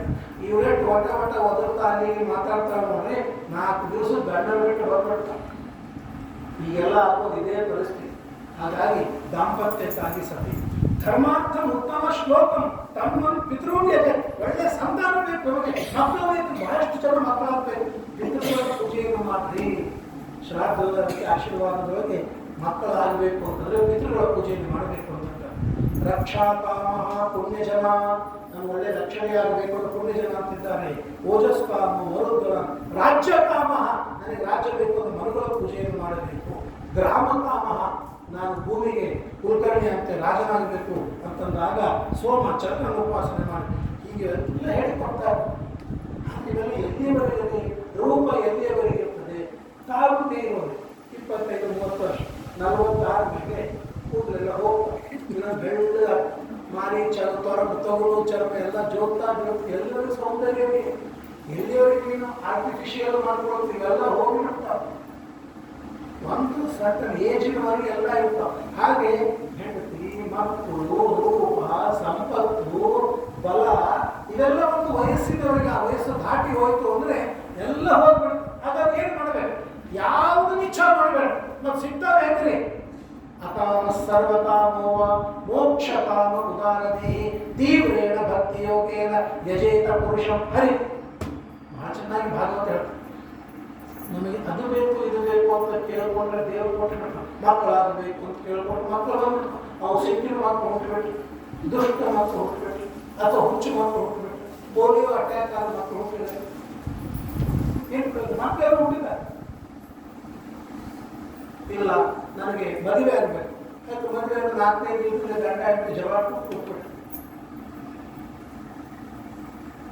ರೂಪವತಿಯಾದ ಹೆಂಡತಿ ಬೇಕು, ಅತ್ತಿ ಮಾವ ತಂದೆ ತಾಯಿ ಜೊತೆಗೆ ಶಿಕ್ಷಿತ ಮಾಡ್ಕೊತಾ ಕೂತ್ಬಿಟ್ಟು ನಡೀತದೆ ಸಂಸಾರ. ಅದರಿಂದ ರೊಕ್ಕ ಬೇಕು, ರೊಕ್ಕ ಎಲ್ಲ ಮತ್ತು 4 ದಿವಸದ ಕಾಲ ಮಾಡ್ಕೊಂಡು ಹೇಳ್ತಾರೆ. ಬಹಳ ಕಷ್ಟ ದೇವರಿಗೆ. ಅದಕ್ಕೆ ಭಾಗವತ ಹೇಳ್ತದೆ, ನೀವು ಕೇಳುವಾಗ ಬಹಳ ಜಾಗೃತರಾಗಿ ಕೇಳ್ರಿ. ಯಾಕಂದ್ರೆ ದೇವರು ನೋಡ್ತಾ ಇರ್ತಾನೆ ಇವರ ಪುಣ್ಯ. ಯಾಕಂದ್ರೆ ನಾವು ಎಷ್ಟು ಕೇಳಿದ್ರು ಕೂಡ ನಾವು ಚೆಕ್ಕು ₹1,00,000 ಕೊಡ್ತೀವಿ, ಅಕೌಂಟ್ 50,000 ಇದ್ರೆ ಬೌನ್ಸ್ ಆಗ್ತದೆ. ಹಾಗೆ ನಮ್ಮ ಪುಣ್ಯ ಇದ್ದರೆ ನಾವು ಕೇಳಿದ್ರೆ ದೇವರು ಕೊಡ್ತಾನೆ. ಪುಣ್ಯನೇ ಇರಲಿಲ್ಲ, ಬ್ಯಾಲೆನ್ಸ್ ಇರಲಿಲ್ಲ, ಬ್ಯಾಂಕ್ ಬ್ಯಾಲೆನ್ಸ್, ಪುಣ್ಯ ಎಂಬ ಬ್ಯಾಲೆನ್ಸ್ ಇರಲಿಲ್ಲ ಅಂದ್ರೆ ನೀವು ಚೆಕ್ ಬರೆದು ಸಿಗ್ನೇಚರ್ ಮಾಡಿ ಬೌನ್ಸ್ ಆಗಿ ಹೋಗ್ತದೆ. ಹಾಗೆ ಪುಣ್ಯ ಇರಲಿಲ್ಲ ಅಂತಂದ್ರೆ ಯಾವ ಫಲ ಸಿಗೋದಿಲ್ಲ. ಆದ್ದರಿಂದ ಬಹಳ ಜಾಗರೂಕರಾಗಿರ್ರಿ ಅಂತ ಕೇಳಿದ್ರೆ ದೇವರು ಕೊಡ್ತಾನೋ ಇಲ್ಲೋ, ಕೊಟ್ಟೇ ಕೊಡ್ತಾನೆ. ಕೊಟ್ಟ ಕೊಟ್ಟ ಕೊಟ್ಟ ಹಾಡಿಗೆ ದೇವರು ಕೊಟ್ಟೇ ಕೊಟ್ಟ. ಯಾಕೆ ಗೊತ್ತಾ, ದೇವರು ಇಷ್ಟು ಕೇಳ್ಕೋಬೇಕು. ಭಗವಂತ ನನಗೆ ಅದು ಬೇಕು ಇದು ಬೇಕಂತ ಕೇಳ್ಕೊತೀನಿ, ನನಗೆ ಗೊತ್ತಿಲ್ಲ. ಆದರೆ ಯಾವಾಗ ನನಗೆ ಏನು ಬೇಕೋ ನಿನಗೆ ಗೊತ್ತು, ಅದು ನೀನು ಕೊಡು ಅಂತ ಕೇಳ್ಕೋಬೇಕು. ನನಗೆ ಯಾವಾಗ ಯಾವುದರ ನೆಸೆಸಿಟಿ ಇದೆಯೋ, ಅವಶ್ಯಕತೆ ಇದೆಯೋ ಅದು ನೀನು ಕೊಡು ಅಂತ ದೇವ್ರ ಮೇಲೇನೆ ಹಾಕಿಬಿಡಬೇಕು ಭಾರ. ದೇವ್ರ ಮೇಲೆ ಭಾರ ಹಾಕ್ಬೇಕು. ಅಂದಾಗ ದೇವ್ರ ಎಲ್ಲ ನನ್ನ ಮೇಲೆ ಹಾಕಿ. ನೋಡಿ, ಕೂಸು ಯಾವುದೂ ಕೇಳೋದಿಲ್ಲ. ಅದಕ್ಕೆ ತಿಳುವಳಿಕೆ ಬರುವವರೆಗೆ ತಾಯಿನೇ ಅದಕ್ಕೆ ಹಸಿವೆ ಆದ ಊಟಕ್ಕೆ ಹಾಕ್ತಾರೆ, ಚಳಿ ಆದಾಗ ಬಟ್ಟೆ ಹಾಕ್ತಾರೆ, ಅದಕ್ಕೆ ಹೊಲಸು ಹತ್ತಿದ್ರೆ ಮೈ ತೊಳಸ್ತಾರೆ, ಹೊರಗೆ ಹೋಗ್ಬೇಕಾದ್ರೆ ಸ್ನೋ ಪೌಡರ್ ಹಚ್ಚಿ ಹೊಸ ಬಟ್ಟೆ ಹಾಕ್ತಾರೆ. ಕೂಸು ಕೇಳ್ತದನ್ನ ತಾಯಿನೆಲ್ಲ ಜವಾಬ್ದಾರಿ. ಹಾಗೆ ದೇವರು ನಮಗೆ ತಾಯಿ, ದೇವರು ನಮಗೆ ತಂದೆ. ಭಗವಂತನೇ ಕೇಳ್ಕೊಬೇಕು, ಭಗವಂತ ನನಗೆ ಯಾವಾಗ ಯಾವಾಗ ಏನೇನು ಬೇಕೋ ಅದೆಲ್ಲ ಕೊಡು ಅಂತ ಕೇಳ್ಕೊಂಡ್ಬಿಟ್ರೆ ಸಾಕು. ದೇವ್ರು ಕೊಡ್ತಾವ, ಕೊಟ್ಟೆ ಕೊಡ್ತಾವ. ನೀವು ನಾವು 2-3 ಕೃಷ್ಣ ನೀವೆಲ್ಲ ಹೊಸ ಹೊಸ ಬಟ್ಟೆ ಇಟ್ಕೊಂಡಿರ್ತೀವಿ. ಮತ್ತೆ ಹೀಗೆ ಇರ್ತದೆ. ಯಾವಾಗ ಭಗವಂತ ನಾವು ಮತ್ತೆ ಬಟ್ಟೆ ಉಟ್ಕೋಬೇಕು ಅಂತ ಅನಿಸಿದ್ರೆ, ಹೌದಾ, ಯಾವುದೋ ಒಂದು ಸ್ಥಳಕ್ಕಾಗಿ ತರಕಾರಿ ಯಾರೋ ಚಲೋ ಮಾಡಿ ಕೊಡ್ತೀರಿ, ಒಳ್ಳೆ ಒಳ್ಳೆ ಊಟ ಮಾಡ್ತಿರ್ತಾರೆ. ನೀವು ಸೋಳಲು ಮಾಡ್ಸಾಕ್ತೆ, ಅವರೆಲ್ಲ ರೋಡ್ ಮೇಲೆ ನಿಂತು ಏನೇನೋ ತಿಂತಿರ್ತಾರೆ. ನಾವು ತಿನ್ನೋದಿಲ್ಲ ಧರ್ಮವನ್ನು. ಭಗವಂತ ಒಳ್ಳೆಯ ದೃಷ್ಟಾಂತ ಭೋಜನ ಹಾಕಿಸ್ತೀವಿ ಅಂತ ಹೇಳಿ ದೇವರ ಸ್ಮರಣೆ ಮಾಡಿ, ಶ್ರೀಪಾದರಾಜರ ಸ್ಮರಣೆ ಮಾಡಿಬಿಟ್ರೆ ಯಾರೋ ಬರ್ತಾರೆ, ಏನೋ ಸೇವೆ ಆಗ್ತಾರೆ, ಏನು ಊಟಕ್ಕೆ ಹಾಕ್ತಾರೆ, ದೃಷ್ಟಾಂತ ಭೋಜನ ಹಾಕಿ ದಕ್ಷಿಣೆ ಕೊಟ್ಟು ಕಳಿಸ್ತಾರೆ. ದೇವರನ್ನು ಇದು ನಾನು ನನ್ನ ಅನುಭವದಿಂದ ಹೇಳ್ತಾ ಇದ್ದೀನಿ. ನಾವು ಭಗವಂತನನ್ನು ನಂಬಿದಾಗ ದೇವರು ನಮಗೆ ಕೊಡ್ತಾರೆ. ಇಷ್ಟೇ, ಒಂದು ಸ್ವಲ್ಪ ಹಿಂದೆ ಒಂದು ಸ್ವಲ್ಪ ಮುಂದೆ, ಒಂದು ಸ್ವಲ್ಪ ಮುಂದೆ ನಮ್ಮ ಟರ್ಮ್ ಬರಬೇಕು. ನಾವು ಕ್ಯೂ ಒಳಗೆ ನಿಂತಿದ್ದೇವೆ, ನಾವು ಕೇಳ್ಕೊಂಡಿದ್ದೇವೆ, ನಮ್ಮ ಟೈಮ್ ಬಂದಾಗಲೇ ದೇವರು ನಮಗೆ ಕೊಡ್ತಾರೆ. ನಾವು ಹೀಗೆ ಬೇಕು ಹಾಗೆ ಬೇಕು ಅಂತಂದ್ರೆ ನಡೆಯೋದಿಲ್ಲ. ಕೊಡ್ತೀನಪ್ಪ ಭಗವಂತ, ನಾನು ಕೊಟ್ಟೆ ಕೊಡ್ತೀನಿ, ದೇವರು ಕೊಡ್ತಾರೆ. ಹಾಗಾಗಿ ಅದನ್ನು ತಿಳಿಸಿ, ತೀವ್ರೇಣ ಭಕ್ತಿ ಯೋಗೇನ, ದೇವರ ಭಕ್ತಿಯನ್ನು ಮಾಡಿ ಅವರೆಲ್ಲವನ್ನು ಕೊಡ್ತಾನೆ ಎಂಬುದಾಗಿ ಅದನ್ನು ತಿಳಿಸಿ, ಆಮೇಲೆ ಮನುಷ್ಯನಿಗೆ ಅವೇಶ ಅದನ್ನು ಕೇಳುತ್ತಾರೆ. ಆಯುರ್ಹರತಿ ವೈ ಪುಂಸಾಂ ಉದ್ಯನ್ನ ಅಸ್ತಂಚಯನ್ನ ಸೌ. 100 ವರ್ಷ ಆಯುಷ್ಯ. ಏನು ಆಯುಷ್ಯದಲ್ಲಿ ಹೆಮ್ಮೆ ಪಡಬೇಕು, ಸಂತೋಷ ಪಡಬೇಕು. ಯಾಕೆಂದರೆ ಕುಂಬಾರ ಕಮ್ಮಾರ, ಕಬ್ಬಿಣದ ಕೆಲಸವನ್ನು ಮಾಡುವ ಕಮ್ಮಾರ, ಅವನು ಕಾಯಿಸ್ತಾನೆ. ಕಬ್ಬಿಣವನ್ನು ಕಾಯಿಸೋದಕ್ಕಾಗಿ ಅದಕ್ಕೆ ಈ ಕೈಯಲ್ಲಿ ಹಿಡ್ಕೊಂಡು ಗಾಳಿ ಹಾಕ್ತಾ ಇರ್ತಾನೆ. ಅಲ್ಲೊಂದು ಚರ್ಮದ ಚೀಲ ಇರ್ತದೆ, ಅದಕ್ಕೆ ಇಡಿ ಅಂತ ಕನ್ನಡದಲ್ಲಿ ಎಸ್ತಾರೆ. ಅದನ್ನು ಹಾಕ್ತಾ ಇರುವಾಗ ಚೆನ್ನಾಗಿ ಗಾಳಿ ತುಂಬ್ಕೋತಾನೆ. ಅಲ್ಲಿ ಮುಂದೆ ಹೊಗೆ ಹೋಗ್ತಿರ್ತಾನೆ. ನಮ್ಗೆ ಕಂಬಾರ ನೆನಪಾಗಿಲ್ಲ, ಕಲೈ ನೋಡಿ ಹಿಂಗೆ ಹಾಕ್ತಿರ್ತಾನೆ. ಅವ ಬಂದು ಅದೆಲ್ಲ ಬೆಳ್ಳಗೇನು ಹಚ್ಚಿ ಮಾಡ್ತಾನೆ. ಆ ಬೆಂಕಿ ಉಳಿತಾ ಇರ್ತದೆ. ಅದು ಕೂಡ ಗಾಳಿ ತಗೋತದೆ, ಗಾಳಿ ಬಿಡ್ತದೆ, ಗಾಳಿ ತಗೋತದೆ, ಹಿಂಗೆ ಮಾಡೋದು ಗಾಳಿ ತಗೋತದೆ, ಹಿಂಗೆ ಮಾಡೋದು ಗಾಳಿ ಬಿಡ್ತದೆ, ಹೊಗೆ ಹೋಗ್ತದೆ. ಹಾಗೆ ಇದು ಕೂಡ ಒಂದು ಚರ್ಮದ ಚೀಲ. ಗಾಳಿ ತಗೋತೀವಿ, ಗಾಳಿ ಬಿಡ್ತೀವಿ. ಏನು ವ್ಯತ್ಯಾಸ ಆಗುತ್ತದೆ ಅದನ್ನು ಹೇಳಿ. ಕಸ್ಯಂತೆ ಕ್ಷಣೋಮಿತ, ಅದಕ್ಕೇನು ದೇವರ ಸ್ಮರಣೆ ಇದೆಯಾ? ಇಲ್ಲೂ ಅಷ್ಟೇ. ಬ್ರೀತಿಂಗ್ 6,302,302 21,600 ಸಲ ನಾವು ಬ್ರೀತ್ ಮಾಡ್ತೀವಿ. ಆದರೆ ಒಳಗೆ ನಿಂತು ಹಂಸನಾಮಕ ಪರಮಾತ್ಮನ ಸ್ಮರಣೆಯನ್ನು ಜಪವನ್ನು ಮಾಡ್ತಾ ಇದ್ದಾರೆ ಅನ್ನುವ ನೆನಪೇ ನಮಗಿಲ್ಲ. ಏನು ಪ್ರಯೋಜನ? ಅದರಂತೆ ಆಯಿತು ನಮ್ಮ ಜೀವನ ಅಂತ ಹೇಳಿ. ತಸ್ಯಂತೆ ಕ್ಷಣೋಮಿತ, ಭಗವಂತನ ಸ್ಮರಣೆ ಮಾಡದೆ ಯಾವ ಕ್ಷಣವನ್ನು ಕಳಿತೇವೆಯೋ ಅದು ವ್ಯರ್ಥ. ಇಲ್ಲ, ಅದಕ್ಕೆ ಪ್ರಾಣ ಇಲ್ಲ. ಆ ಚೀಲಕ್ಕೆ ಇಲ್ಲಿ ಪ್ರಾಣ ಇದೆ, ಇಲ್ಲಿ ಆತ್ಮ ಇದ್ದಾನೆ ಅಂದರೆ ತರ್ವಕ್ಕಿನ್ನ ಜೀವಂತಿ ಭಸ್ರ ಕಿನ್ನ ಶ್ವಸಂತ್ಯುತ ನ ಕಾಲಂತಿ ನಮೇ ಹಂತಿ ಈ ಗ್ರಾಮ ಪಶವು ಅಪರೆ. ಗಿಡಗಳಿವೆ, ಅವು ಬೆಳೆದಿರ್ತವೆ, ಬೇಕಾದಷ್ಟು ಹಣ್ಣು ಕಾಯಿ ಕೊಡ್ತವೆ. ಏನು ಪ್ರಯೋಜನ? ಭಸ್ರಾತ್ಕಿನ್ನ ಶ್ವಸಂತ್ಯುತ. ಪಶುಗಳಿವೆ, ಓಡಾಡಂಗಿಲ್ಲ ಗಿಡಗಳು, ನಾವೆಲ್ಲ ಓಡಾಡ್ತೀವಿ. ಅವು ಪಶು ಪ್ರಾಣಿಗಳು ಓಡಾಡ್ತವೆ. ನಾವು ಕಾದಂತಿ ತಿನ್ನೋದಿಲ್ಲವೇ ನಮೇ ಅಂತೆ. ಇಲ್ಲ, ಅವು ಎಂಜಾಯ್ ಮಾಡೋದಿಲ್ಲ. ಅವುಗಳು ಎಂಜಾಯ್ ಮಾಡ್ತಾವೆ, ಅವುಗಳಿಗೂ ಮಕ್ಕಳು ಹುಡ್ತಾರೆ, ನಾವು ಅಷ್ಟೇ ಮಾಡ್ತೀವಿ. ನಮಗೂ ಪಶುಗಳಿಗೂ ಏನು ವ್ಯತ್ಯಾಸ? ಅಷ್ಟೇ. ಆ ಪಶುಗಳು ಎಲ್ಲಿ ಬೇಕಾದಲ್ಲಿ ಮಾಡ್ತೀವಿ, ನಾವು ಮನೆಯೊಳಗೆ ಮಾಡ್ತೀವಿ ಅಷ್ಟೇ. ನಮಗೂ ಏನು ವ್ಯತ್ಯಾಸವಿಲ್ಲ. ಸ್ವಲ್ಪ ನಾವು ಕಂಪೇರ್ ಮಾಡಿ ನೋಡಿದಾಗ ನಾವೆಲ್ಲ 4 ಗೋಡೆಗಳ ಮಧ್ಯದಲ್ಲಿ ಮಾಡ್ತೀವಿ, ಅವು 4 ರಸ್ತೆಗಳ ಮಧ್ಯದಲ್ಲಿ ಅವು ವರ್ಷಗಳಾಗ್ತಿರ್ತಾರೆ, ನಾವು ಅವು ಶ್ವಾಸೋಚ್ಛ್ವಾಸ ಮಾಡ್ತೀವಿ, ನಾವು ಮಾಡ್ತೀವಿ. ಅವು ತಮ್ಮ ಮರಿಗಳ ಜೊತೆಗೆ ಓಡಾಡ್ತೇವೆ, ನಾವು ಮಕ್ಕಳ ಜೊತೆಗೆ ಓಡಾಡ್ತೇವೆ. ಏನು ಡಿಫ್ರೆನ್ಸ್ ಅಂತ ಸ್ವಲ್ಪ ಆಲೋಚನೆ ತಾತ್ವಿಕವಾಗಿ ಮಾಡೋಣ. ಏನು ಹೊಸ ಹೊಸ ಬಟ್ಟೆ ಹಾಕ್ಕೊತೀವಿ, ಕಾರ್ನಾಗ ತಿರುಗಾಡ್ತೀವಿ. ಈಗಿನ ಶ್ರೀಮಂತರ ನಾಯಿಗಳು ಕೂಡ ತಿರುಗಾಡ್ತಾವ್ರಿ ಕಾರ್ನಾಗ. ಆ ಹೆಂಡತಿ ಮಕ್ಕಳು ತಿರುಗಾಡಂಗಿಲ್ಲ, ನಾಯಿಗಳು ತಿರುಗಾಡ್ತಾರೆ. ಹಿಂಗೆ ಹತ್ಕೊಂಡು ಬೆಂಗ್ ಮೇಲೆ ಹಿಂಗೆ ಹತ್ಕೊಂಡು ಹಿಂಗೆ ತಿರುಗಾಡಿ ಏನು ಆನಂದ. ಅವು ಒಂದು ನಾಯಿ ಸಾಕಬೇಕಂದ್ರೆ ನಾವೆಲ್ಲ ಒಂದು ಅನ್ನ ಸಾವಿರ ತಿಂದ್ರೆ ನಾಯಿ ಬಿಸ್ಕಿಟ್ ಬೇರೆ ಅವಕ್ಕೊಂದು 15-20 ಸಾವಿರ ಬೇಕಂತ ಅಂತ ಬಿಸ್ಕಿಟೇ ಹಾಕ್ಬೇಕು ಅಂತಂದೇ ಅವಕ್ಕಿದು ಹಾಕ್ಬೇಕು ಅಂದ್ರೆ ಎಂತ ಪುಣ್ಯವಂತ ನಾಯಿ ನೋಡಿ.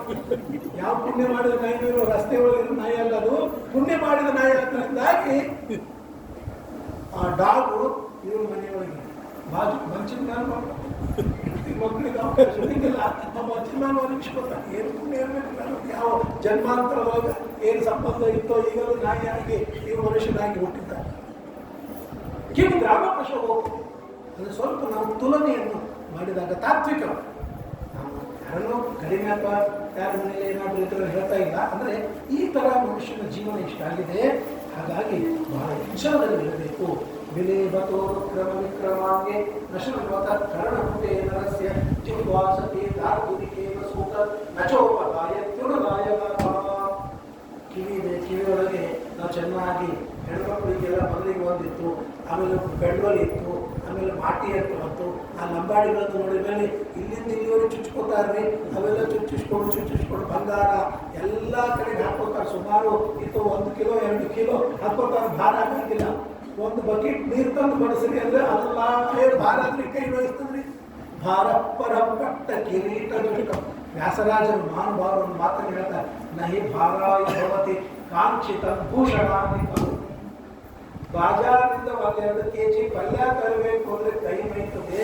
ಮೈ ತುಂಬ ಆಭರಣ ಹಾಕೊಂಡು ಕೆಜಿಗಟ್ಟೆ ಹಾಕೊಂಡ್ರೆ ಅದು ಭಾರ ಅನಿಸೋದಿಲ್ಲ. ಯಾಕೆ ಗೊತ್ತಾ? ಅದು ಬೇಕಾದ ಭಾರ, ಇದು ಬೇಡವಾದ ಭಾರ. ಬೇಕಾದ ಭಾರ ಮನುಷ್ಯನಿಗೆ ಬೇಕು ಅಂತ.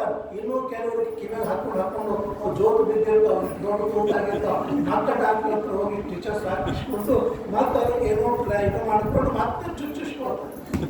ನಹಿ ಭಾರಾಯ ಭವತಿ ಕಾಂಕ್ಷಿತ ಭೂಷಣ. ಬೇಕಾದದ್ದು ಭಾರವಾಗುವುದಿಲ್ಲ, ಬೇಡವಾದದ್ದು ಸ್ವಲ್ಪ ಇದ್ರೂ ಕೂಡ ಭಾರವಾಗುತ್ತದೆ. ಇದೆಲ್ಲ ನಮ್ಮ ಸ್ವಭಾವ. ಜಿಹ್ವಾಸತಿ, ನಾಲಿಗೆ ಇದೆ ಏನ್ರಿ ಮುಂಜಾನಿಂದ ಪಟ ವಟ ವಟ ವಟ ವಟ ವಟ ಒದರ್ತಾ ಇದೆ. ತಪ್ಪಿರಿ.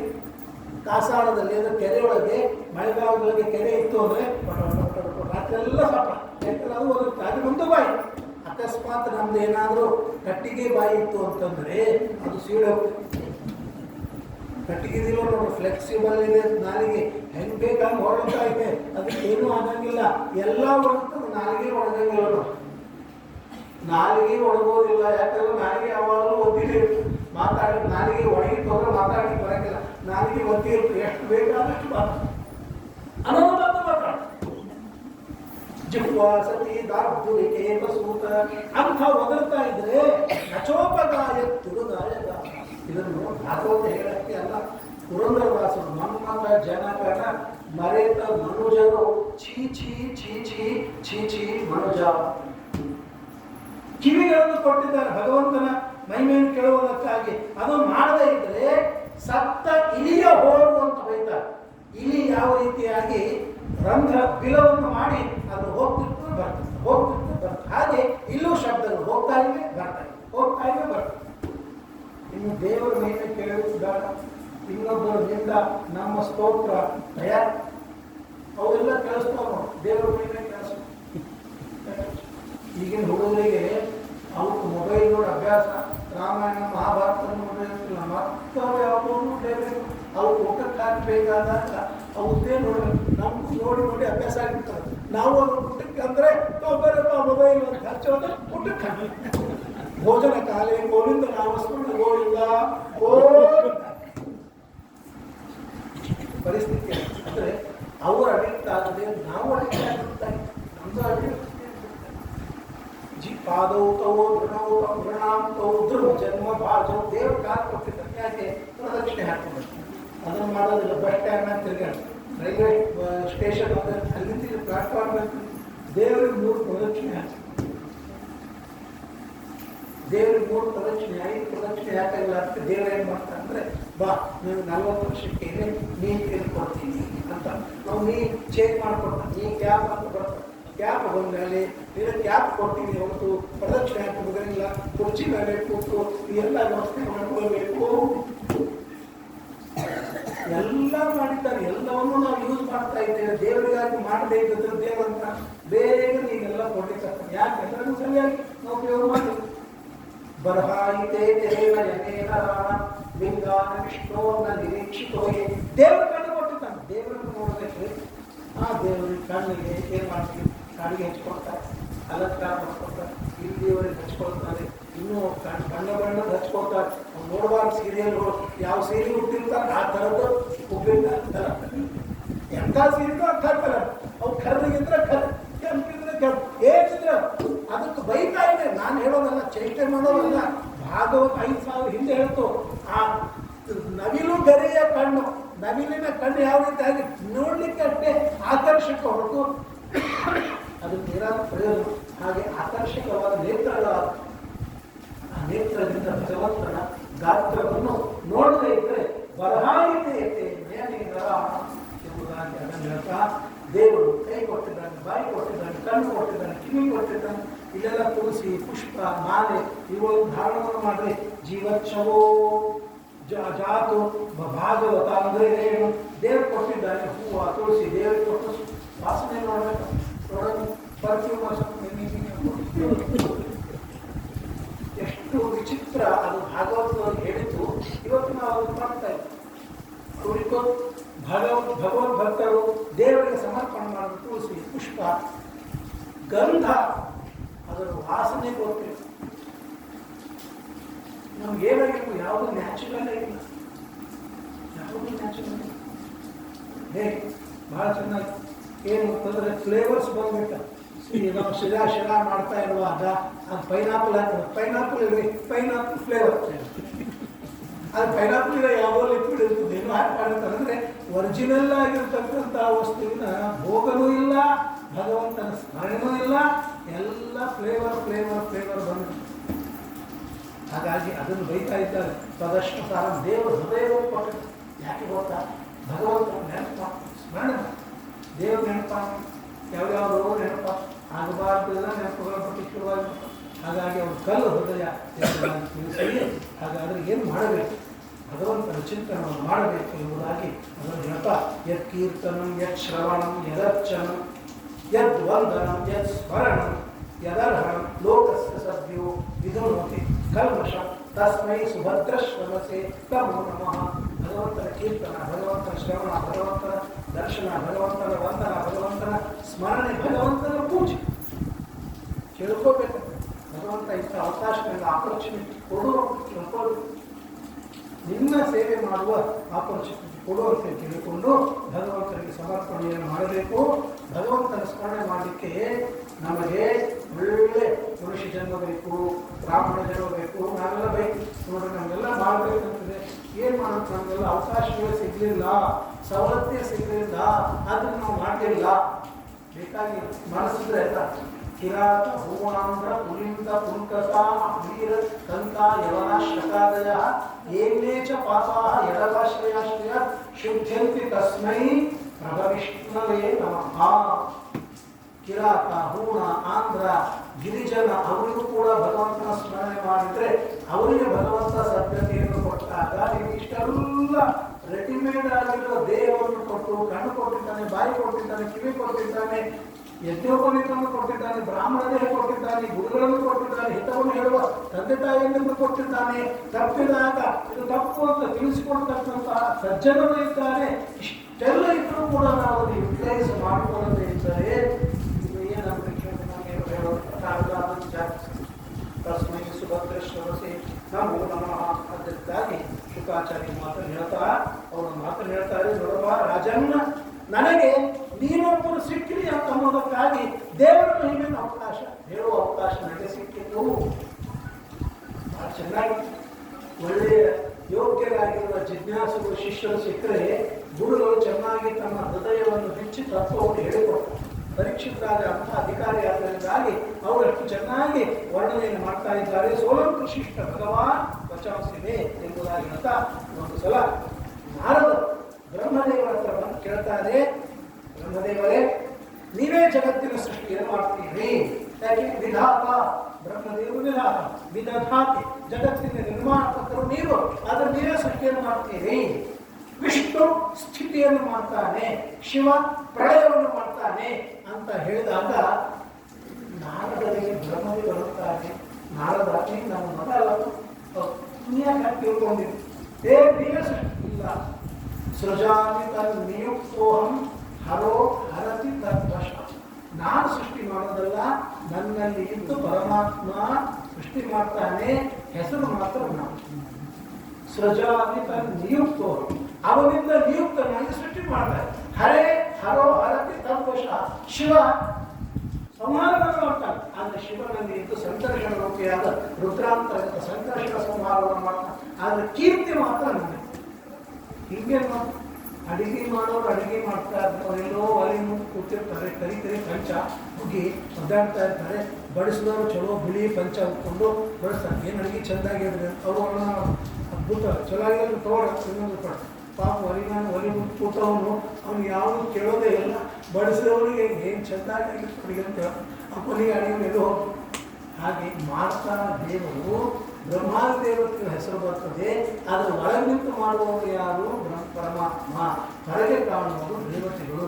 ಅದನ್ನು ಬ್ರಹ್ಮದೇವರು ಹೇಳ್ತಾರೆ, ಸೃಜಾಮಿ ತನ್ ನಿಯುಕ್ತೋಹಂ. ಆ ಪರಮಾತ್ಮನಿಂದ ನಿಯುಕ್ತನಾಗಿ ನಾನು ಸೃಷ್ಟಿ ಮಾಡ್ತೇನಪ್ಪ, ನಂದಲ್ಲ. ದ್ರವ್ಯಂ ಕರ್ಮ ಚ ಕಾಲಶ್ಚ, ಇದೆಲ್ಲ ಬರುವ ಶ್ಲೋಕ. ಸ್ವಭಾವ ಜೀವಯೇವ ಚ ಯದನುಗ್ರಹದ ಸಂತಿ ನ ಸಂತಿ ಯದಪೇಕ್ಷಣ. ಅವನ ಅನುಗ್ರಹದಿಂದ ಇಷ್ಟೆಲ್ಲ ನಮಗೆ ಭಾಗ್ಯ ಸಿಕ್ಕಿದೆ. ಎಲ್ಲ ಬರ್ತಿಸಿ ಗೃಹ ಪ್ರವೇಶ ಮಾಡ್ಕೊಂಡಿರ್ತೇವೆ. ಅವ್ರ ಮನೆಗೆ ಹೋಗಿ ಏನು ಮನೆ ಎಷ್ಟು ಚೆನ್ನಾಗಿದೆ, ಎಷ್ಟು ಅಲಂಕಾರವಾಗಿದೆ, ಎಷ್ಟು ಅಡಿಗೆ, ಊಟ, ಹೋಮ, ಮಂತ್ರ, ಜಪ. ಎಲ್ಲರೂ ಯಜಮಾನಿಗಳು. ಯಜಮಾನಿ ಏನು ಮಾಡಿ ಒಂದು ಇಟ್ಟಂಗೆ ಇಟ್ಟಿರಂಗಿಲ್ಲ, ಮನೆ ಕಟ್ಟು ಒಂದು ಸಲ ಕ್ಲೀನ್ ಮಾಡಿರಂಗಿಲ್ಲ, ಒಂದ್ಸಲ ಸೆಂಟ್ರಿಂಗ್ ಅಂತ ಹೋಗಿರಂಗಿಲ್ಲ, ಒಂದು ದಿವಸ ಕಸ ಬೆಳೆದಿರಂಗಿಲ್ಲ, ಒಂದು ಹೋಮ ಮಾಡಿರಂಗಿಲ್ಲ. ಸುಮ್ಮನೆ ನಿಂತು ಎಲ್ಲರೂ ಅವನಿಗೆ ಕೀರ್ತಿ ಕಟ್ಟಿ ಹೋಗ್ತಾರೆ. ಅರ್ಥ ಏನು? ಅವನು ಮೂಲ, ಅವನು ದ್ರವ್ಯ ಕೊಟ್ಟ, ಇದಕ್ಕೆಲ್ಲ ಕಾರಣ ಆಗೋದ್ರಿಂದ ಅವನಿಗೆ. ಹಾಗೆ ಇಲ್ಲಿ ಕಾಣಿಸೋದು ದೇವತೆಗಳು, ಹಿಂದೆ ಇದ್ದು ಮಾಡುವ ಪರಮಾತ್ಮ. ಯದನುಗ್ರಹದ ಸಂತಿ ನ ಸಂತಿ ಯದಪೇಕ್ಷೆ. ಅದಕ್ಕಾಗಿಯೇ ನಾನು ಕರ್ತ ಹರೇ ಕರ್ತ ಅಂತ ಹೇಳ್ತಾರೆ. ಎಲ್ಲ ಭಗವಂತ ಮಾಡ್ತಾನೆ ಅಂತ ಬ್ರಹ್ಮದೇವರು ಆ ಮಾತನ್ನು ಹೇಳಿಕೊಟ್ಟು ಆಮೇಲೆ ಪರಮಾತ್ಮನ ಲೋಕಗಳ ಕಲ್ಪನೆಯಾಗಿದೆ ಎಂಬುದಾಗಿ ತಿಳಿಸ್ತಾ ಪುರುಷ ಸೂತ್ರದ ವಿವರಣೆಯನ್ನು ಕೊಡ್ತಾರೆ. ಭಗವಂತ ತನ್ನ ಅವಯವಗಳಿಂದ ಎಲ್ಲವನ್ನೂ ಸೃಷ್ಟಿ ಮಾಡಿದ, ನಾವು ಮಾತ್ರ ಅದಕ್ಕೆ ನಿಮಿತ್ತರಾಗಿದ್ದೇವೆ ಅಂತೇಳಿ ಪರಮಾತ್ಮ ಅವತಾರಗಳಿಂದೆಲ್ಲ ವರ್ಣನೆಯನ್ನು ಮಾಡಿ, ಅಂತಃಸರಸ್ಯುರುದರೇಣ ಪದೇ ಗೃಹೀತೋ ಗ್ರಾಹೇಣ ಯೂತ ಪ್ರತಿರಂಬುಜಹಸ್ತ ಆತ್ಮ.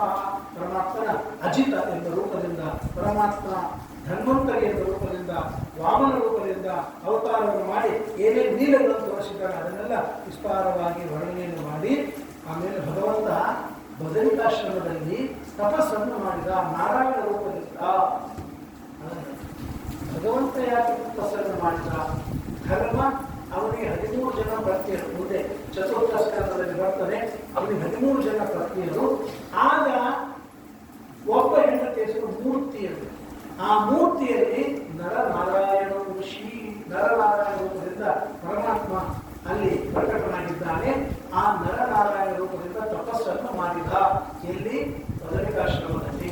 ಇವತ್ತು ನಾವು ಬದರಿಗೆ ಹೋದಾಗ 2 ದೊಡ್ಡ ಪರ್ವತಗಳನ್ನು ಅನ್ಕೋತಾರೆ. ನಾರಾಯಣ ಪರ್ವತ, ನರ ಪರ್ವತ ಅಂತ ಹೇಳ್ತಾರೆ. ಪರಮಾತ್ಮನೇ ಬೆಟ್ಟದ ರೂಪದಿಂದ ಕಾಣಿಸ್ತಾ ಇದ್ದಾನೆ, ದೇವರೇ. ಈಗ ಹೆಂಗೆ ನಾವು ಮೂರ್ತಿಯನ್ನು ನೋಡಿದಾಗ ದೇವರು, ಇಲ್ಲಿ ಒಳಗಡೆ ದೇವರಿದ್ದಾನೆ. ಆ ಪರ್ವತಗಳಲ್ಲಿ ನಾರಾಯಣ ರೂಪದಿಂದ ಬದರಿಯಲ್ಲಿ ಇದ್ದಾರೆ. ಅಂಥ ಪರಮಾತ್ಮ ನಾರಾಯಣ ರೂಪಿಯಾದ ಭಗವಂತ ತಪಸ್ಸು ಮಾಡ್ತಾ ಇದ್ದಾರೆ. ಆಗ ದೇವಾಲಯ ದೇವತೆಗಳೆಲ್ಲ ನಾರಾಯಣ ತಪಸ್ಸು ಮಾಡ್ತಾ ಇದ್ದಾರೆ. ನೋಡಿ, ಯಾರು ತಪಸ್ಸು ಮಾಡಿದ್ರೆ ದೇವತೆಗಳಿಗೆ ಭಯ. ಯಾಕೆ? ಇವ್ರೇನು ನಮ್ಮ ಪದವಿ ತಗೋತಾರೋ ಅಥವಾ ನಮ್ಮ ಲೋಕಾಧಿಪತ್ಯ ತೆಗೆದುಕೊಳ್ತಾರೋ ಭಯ. ಹಾಗಾಗಿ ಈ ನಾರಾಯಣ ರೂಪಿಯಾದ ಪರಮಾತ್ಮನ ತಪಸ್ಸನ್ನು ಭಂಗ ಮಾಡುವುದಕ್ಕಾಗಿ ರಂಭ, ಮೇನಕ, ಅಪ್ಸರ, ಘೃತಾಚಿ ಇವರೆಲ್ಲರೂ ಬಂದು ಪರಮಾತ್ಮನ ತಪಸ್ಸು ಭಂಗ ಮಾಡಿ ಪ್ರಯತ್ನ ಮಾಡಿ. ದೇವರಿಗೆ ಭಗವಂತನಿಗೇನಾಗ್ತದೆ? ಆಗ ಅವರೆಲ್ಲ ಸೋತ್ರು. ಆಗ ಭಗವಂತ ಅವರೆಲ್ಲರನ್ನ ಕರೆದು, ನೀವೇನು ತಪಸ್ಸನ್ನು ಭಂಗ ಮಾಡ್ತೀರಿ ನೋಡಿ ಅಂತ ಹೇಳಿ ತನ್ನ ತೊಡೆ, ಆ ತೊಡೆಯಿಂದ ಅಪ್ಸರಾಸ್ತ್ರೀಯರನ್ನು 3 ಜನ ಅಪ್ಸರಾಸ್ತ್ರೀಯರನ್ನು ಸೃಷ್ಟಿ ಮಾಡ್ತಾರೆ. ಅದರೊಳಗೆ ಪ್ರಧಾನವಾದ ಅಪ್ಸರಾಸ್ತ್ರೀಯರಾದರೆ ಊರ್ವಶಿ. 3 ತೊಡೆಯಿಂದ ಹುಟ್ಟಿದರು. ಆಗ ಇಂದ್ರ ಅಂತಾನೆ, ಆ ಊರ್ವಶಿಯನ್ನು ಕೊಡು, ತಗೊಂಡು ಹೋಗ್ತೀನಿ, ನನಗೆ ಇಡೀ ಬ್ರಹ್ಮಾಂಡ ಸೃಷ್ಟಿ ಮಾಡಿ ಎಲ್ಲರಿಗೂ ಕೊಡ್ತಿದ್ದೀನಿ ಏನು ಅಂತೇಳಿ. ಹೀಗೆ ಭಗವಂತ ತನ್ನ ಅವಯವದಿಂದ ತಾನೇ ಮಕ್ಕಳನ್ನು ಪಡೆದ ವಲಿದೇಯಾತ ಕಮ್ಮ ಲಕುಮಿ ವಾಸುದೇವಗೆ ಎನ್ನುವ ಹಾಡಿನೊಳಗೆ ಅವನು ತಾನೇ ತನಯರನ್ನು ತನ್ನ ಅವಯವದಿಂದ ಪಡೆದವನೇ. ದೇವರಿಗೆ ಯಾವ ಲಕ್ಷ್ಮೀ ಸಹಾಯನೂ ಬೇಕಾಗಿಲ್ಲ. ಸೃಷ್ಟಿಯನ್ನು ಮಾಡಬೇಕಾದ್ರೆ ಪರಮಾತ್ಮ ಅವನು ಜಗತ್ಕರ್ತ, ಲಕ್ಷ್ಮಿಯನ್ನು ಬೇಕಾಗಿಲ್ಲ. ಲಕ್ಷ್ಮಿಯನ್ನು ಅನುಗ್ರಹ ಮಾಡ್ತಾನೆ ಅಷ್ಟೇ ಹೊರತಾಗಿ ಲಕ್ಷ್ಮಿಯಿಂದ ಸೃಷ್ಟಿ ಮಾಡಿ ಬರೋದಿಲ್ಲ ಅಂತ ಇಲ್ಲ. ಹಾಗಾಗಿ ಆ ಊರ್ವಶಿಯನ್ನು ತೋರಿಸಿದಾಗ ಇಂಥ ಭಗವಂತ ನೀನು ತಪೋಮೂರ್ತಿಯಾಗಿ ಇದ್ದಿ ಅಂತ ನಾರಾಯಣ ರೂಪಿಯಾದ ಪರಮಾತ್ಮನ ಸ್ಮರಣೆಯನ್ನು ಮಾಡಿ ಅವೆಲ್ಲ ಆ ಭಗವಂತನೇ ಇಂಥ ಶತಕೋಟಿ ವಿಸ್ತೀರ್ಣವಾದ ಬ್ರಹ್ಮಾಂಡವನ್ನು ನಿರ್ಮಾಣವನ್ನು ಮಾಡಿದ್ದಾನೆ ಅಂತ ಬ್ರಹ್ಮದೇವರು ಆ ಪರಮಾತ್ಮನ ಮಹಿಮೆಯನ್ನು ಹೇಳ್ತಾ, ಹಾಗಾಗಿ ನೀವು ಸೃಷ್ಟಿ ಮಾಡಿದ್ದಾರೆ. ಹೌದು, ಹೇಗೆ ಸೃಷ್ಟಿ ಮಾಡಿದ್ರಿ ಅಂತಂದಾಗ ಆಗ ತಮ್ಮ ಒಂದು ಜನ್ಮವನ್ನು ಬ್ರಹ್ಮದೇವರು ನಾರದರಿಗೆ ಹೇಳ್ತಾರೆ. ಪರಮಾತ್ಮ ತಾನು ಭೂಮಿಯಲ್ಲಿ ಬ್ರಹ್ಮಾಂಡದೊಳಗೆ ಶೇಷಶಾಹಿಯಾಗಿ ಮಲಗಿರುವಾಗ ಅವನ ನಾಭಿಯಿಂದ ಒಂದು ಕಮಲ ಬಂತು. ಕಮಲ ದೊಡ್ಡದಾಗಿರುವ ಕಮಲದ ನಾಳದ ಮೇಲೆ ಒಂದು ಕಮಲ, ಅದಕ್ಕೆ 14 ದಳ, ಚತುರ್ದಶ ದಳೋಪೇತವಾದ ಕಮಲ. ಆ ಕಮಲದಲ್ಲಿ ಬ್ರಹ್ಮದೇವರು ಹುಟ್ಟಿದ್ದಾರೆ. ಅದರಿಂದ ಕಮಲಾಸನ ಅಂತ ಬ್ರಹ್ಮದೇವರಿಗೆ ಹೆಸರು. ಯಾಕೆ? ಕಮಲನೇ ಆಸನ, ಕಮಲದಲ್ಲಿ ಹುಟ್ಟಿದ್ದಾರೆ. ಅಂಥ ಕಮಲಾಸನ ಬ್ರಹ್ಮದೇವರು ನೋಡ್ತಾರೆ.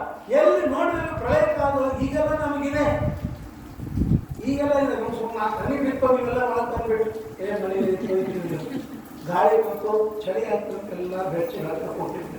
ಪ್ರಳಯ ಕಾಲದಾಗ ಕೆಳಗೆಲ್ಲ ಅಗಾಧವಾದ ಜಲರಾಶಿ, ಮೇಲೆ ಅಗಾಧವಾದ ಆಕಾಶ, ಅವ್ಯಾಕೃತ ಆಕಾಶ, ಏನೂ ಇರೋದಿಲ್ಲ. ಬ್ರಹ್ಮದೇವರು ಒಂದು ಕ್ಷಣ ಭಯ, ಒಂದು ಕ್ಷಣ ಭಯ. ನಮಗೂ ಭಯ ಆಗ್ತದೆ. ಎಲ್ಲಿ ಭಯ ಆಗ್ತದೆ ಅಂತಂದ್ರೆ ಸಂಜೆ ಹೊತ್ತು 7 ಗಂಟೆಗೆ ಸಮುದ್ರದ ದಂಡಿ ಮೇಲೆ ಹೋಗಿದ್ರಿ, ಯಾರು ಇರಂಗಿಲ್ಲ, ಒಬ್ಬರು ಇಲ್ಲ. ಒಂದು 5 ಕಿಲೋಮೀಟರ್ ಹತ್ರ ಯಾರು ಇಲ್ಲ, ಬರೀ ತೆರಿಗೆಲ್ಲ ಬರ್ತಿರ್ತಾವ. ದಂಡಿ ಮೇಲೆ ನಿಂತು ಯಾವಾಗ ತೆರಿಗೆಗಳು ಓಡೋಗ್ಬೋದು, ಭಯ. ಓಡೇ ನಾವು ಇಷ್ಟೊಂದು ಧೈರ್ಯ ಹೋಗ್ತರು, ಸಾಹಸ ಹೋಗ್ತಾರೆ ತಿಳ್ಕೊಂಡು ಅಡವಿ ಒಳಗೆ ಕತ್ತಲಿ ಹೋದ್ರೆ ಕತ್ತಲಿ ಲೈಟ್ ಹೋದ್ರೆ ಮಕ್ಕಳು ಅರ್ಥಾಗಿ ಒದರ್ತಿರ್ತಾರೆ. ಕೆಲವು ನಾವು ಸಣ್ಣವರಿದ್ದಾಗ ನಮಗೆ ಹೆದರಿಕೆ, ಇದ್ದೀನಿ ಒದರಿದ್ರೆ ನಮ್ಗೆ ಯಾರೋ ಜೊತೆ ಇದ್ದಾರೆ, ಯಾರು ಇರೋಂಗಿಲ್ಲ. ಒಂದೇನೋ ಫೀಲಿಂಗ್ ನನ್ನ ಜೊತೆ ಒಬ್ಬರಿಂದ ನಾವು ಹೊಡ್ತಿದ್ವಿ ಅದು ಅಂತರೋದು, ಅದು ನರಸಿಂಹದೇವ್ರ ಸ್ತೋತ್ರ ಮಾಡೋದು, ನರಸಿಂಹ ಅಸಹ್ಯ ಆಯ್ತು, ನರಸಿಂಹದೇವ್ರ ಬಾಜುಗೆ ಇತ್ತು. ಇನ್ನೂ ಒಂದು ಮನುಷ್ಯನಿಗೆ ಒಂದು ಭಾವನೆ ಒದರ್ತಾ ಇದ್ರೆ, ಕಿರಿಸ್ತಾ ಇದ್ರೆ ಯಾರೋ ಜೊತೆಗಿದ್ದಾರೆ. ಸಣ್ಣ ವಯಸ್ಸು ಹಾಗಾದ್ರೆ ದೊಡ್ಡವರಾಗಿರ್ತಾರೆ. ಹಾಗೆ ಇಲ್ಲಿ ಬ್ರಹ್ಮದೇವರಂದರು ಧಾರುಣಿಯಾಗಿ ಮೇಲೆಲ್ಲ ಆಕಾಶ, ಕೆಳಗೆಲ್ಲ ನೀರು. ಸಂಚಿಂತಯನ್ ದಕ್ಷರಮೇಕ ತಾಮ್ ನಾದ್ಯ ಗಚ್ಚ ದಶಮತ್ರ ಸಂಪದ. ಬ್ರಹ್ಮದೇವರು ತಕ್ಷಣ ಆಲೋಚನೆ ಮಾಡಿದಾಗ ಆಕಾಶವಾಣಿಯ ಸ್ಪರ್ಶೇಶು ಯತ್ ಷೋಡಶಂ ಏಕವಿಂಶಂ ನಿಷ್ಕಿಂಚನಾನ ನೃಪಯುದ್ಧಂ ವಿದುಹು. 16 ಮತ್ತು 21ನೇ ಅಕ್ಷರಗಳನ್ನು ಜೋಡಿಸುವಂಥದ್ದು. ಇಲ್ಲಿ 16 21 ಸ್ಪರ್ಶವರ್ಣಗಳು ಅಷ್ಟೇ. ಸ್ಪರ್ಶವರ್ಣ ಅಂದರೆ ಇವೆಲ್ಲ ವ್ಯಾಕರಣ ಓದಿದ್ರೆ ಮತ್ತೆ ಕಾದಯೋ ಮಾವಸಾನ ಸ್ಪರ್ಶಾಹ, ಸ್ವರಗಳು ಹಿಡ್ಕೊಂಡು ಆವರೆಗೆ ಸ್ಪರ್ಶ. ಮತ್ತು ಚಿನ್ನವಾದ ಶಿಕ್ಷ, ಪೆದ್ದವಾದ ಶಿಕ್ಷಾ ಓದಬೇಕು. ಅಥವಾ ನಾವು ಕೌಮುದಿಯಲ್ಲಿ ಪಾಣಿನಿ ಹೇಳಿದ್ದಾರೆ, ಅದರಿಂದ ನಮ್ಗೆ ಗೊತ್ತಾಗಿಬಿಡ್ತದೆ. ಕಾದಯೋ ಮಾವಸಾನ ಸ್ಪರ್ಶಾಹ, ಕವರ್ಗ ಚವರ್ಗ ಟವರ್ಗ ತವರ್ಗ ಪವರ್ಗ 5 ವರ್ಗಗಳು 25 ಅಕ್ಷರಗಳು. ಅದರೊಳಗೆ 16ನೇ ಅಕ್ಷರ ಯಾವುದು? ಪಟ್ಟೆ ಹೇಳ್ಬಿಡ್ರಿ, ತ ಚ ಟ. 14ನೇ ತ. 21ನೇ ಅಕ್ಷರ ಯಾವುದು? ಪ. ಅವೆರಡನ್ನು ಜೋಡಿಸು, ತಪ ತಪ ತಪ ಅಂತ ಆಕಾಶವಾಣಿ. ತಪ ಅಂತ ಇರಲಿಲ್ಲ, 16, 21 ಎರಡನ್ನು ಜೋಡಿಸು ಅಂದಾಗ ಬ್ರಹ್ಮದೇವರಿಗೆ ಜ್ಞಾನವಾಗಿ ಅವರು ತಪಸ್ಸನ್ನು ಮಾಡಿದರು. ತಪಸ್ಸನ್ನು ಮಾಡಿದ ಪರಮಾತ್ಮ ಹೀಗೆ ಹೇಳ್ಬೇಕು. ತಪಸ್ಸು ಹೇಳ್ಕೋಗಲ್ಲ ಅಂದರೆ ಪರೋಕ್ಷ ಪ್ರಿಯ ಇವೈ ದೇವಾಹ.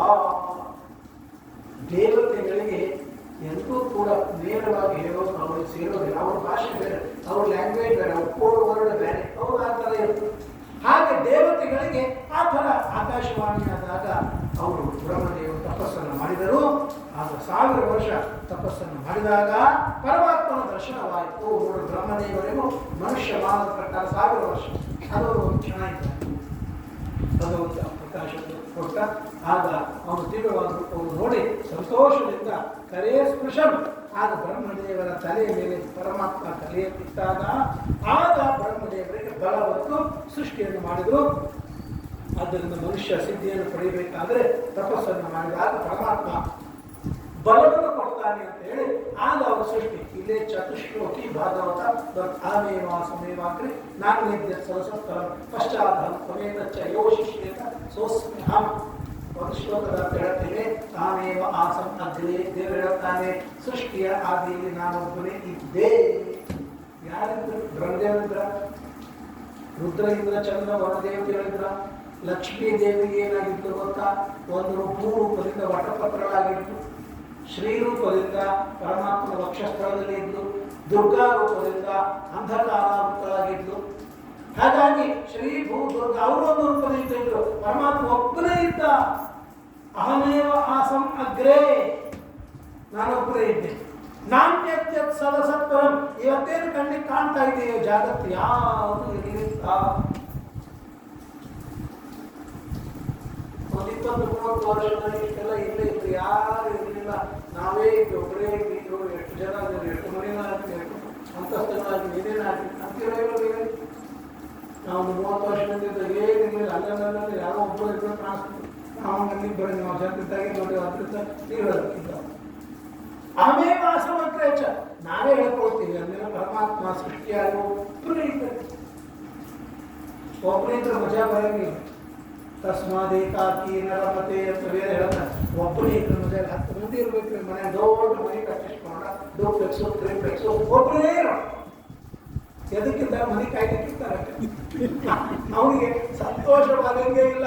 ಏನು ಮಾಡೋದಕ್ಕೆ ಎಷ್ಟು ದೊಡ್ಡ ಮನೆ ಕಟ್ಟಿದ್ವಿ, ಯಾವ ಬಾಗಿಲಿಂದ ಕಾಡು ಬರ್ತಾರೋ, ಯಾವ ಬಾಗಿಲಿಂದ ಏನು ಬರ್ತಾವೋ, ಕೊನೆಗೆಲ್ಲ ಬಾಗಿಲು ಹಾಕೊಂಡು ಸಾಯಂಕಾಲ 6 ಆದ್ಮೇಲೆ ಬಾಗಿಲು ಹಾಕೊಂಡು ನೆಕ್ಸ್ಟ್ ಇಟ್ಕೊಂಡು ಕೂತ್ಕೊಂಡು ಸೊಳ್ಳಿನೂ ಬರ್ಬಾರ್ದು ನಮ್ಮ ಮನೆ. ಆದ್ರೆ ಆಗಮಾರ್ತಂತೂ ದೇವಾನ ದೇವತೆಗಳೆಲ್ಲ ಸೊಳ್ಳಿನೂ ಬರಬಾರ್ದು. ಮನೆ ಕಟ್ಟಿಸಿದ ಮೇಲೆ ಆನಂದ ಅನುಭವಿಸ್ಬೇಕು, ಇರಬೇಕು. ಇಲ್ಲ ಕೆಲವರು ಬಾಕಿ ಇರುತ್ತೆ. ಆಮೇವಾಸಮಗ್ರೇಚ, ನಾನೊಬ್ಬನೇ ಇದ್ದೆ. ನಾಣ್ಯತೆ ಸದಸತ್ಪರಂ, ಈ ಯಾವ ಜಗತ್ತು ಇರಲಿಲ್ಲ. ಪಶ್ಚಾತ್ ಅಹಂ ತ್ವಮೇತಚ್ಚ, ಆಮೇಲೆ ನಾ ಹುಟ್ಟಿದೆ, ಆಮೇಲೆ ನೀ ಹುಟ್ಟಿದೆ. ತ್ವಮೇತಚ್ಚ, ಇವೆಲ್ಲ ಈ ಲೋಕಗಳು ಎಲ್ಲರೂ ಬಂದರು. ಮತ್ತು ಕೊನೆಗೆ ಯೋಗ ಶಿಷ್ಯೇತ, ಕೊನೆಗೆ ಏನು ಉಳಿತು? ಪ್ರಳಯ ಕಾಲದಾಗ ದೇವರೊಬ್ಬನೇ ಉಳಿತಾನೆ.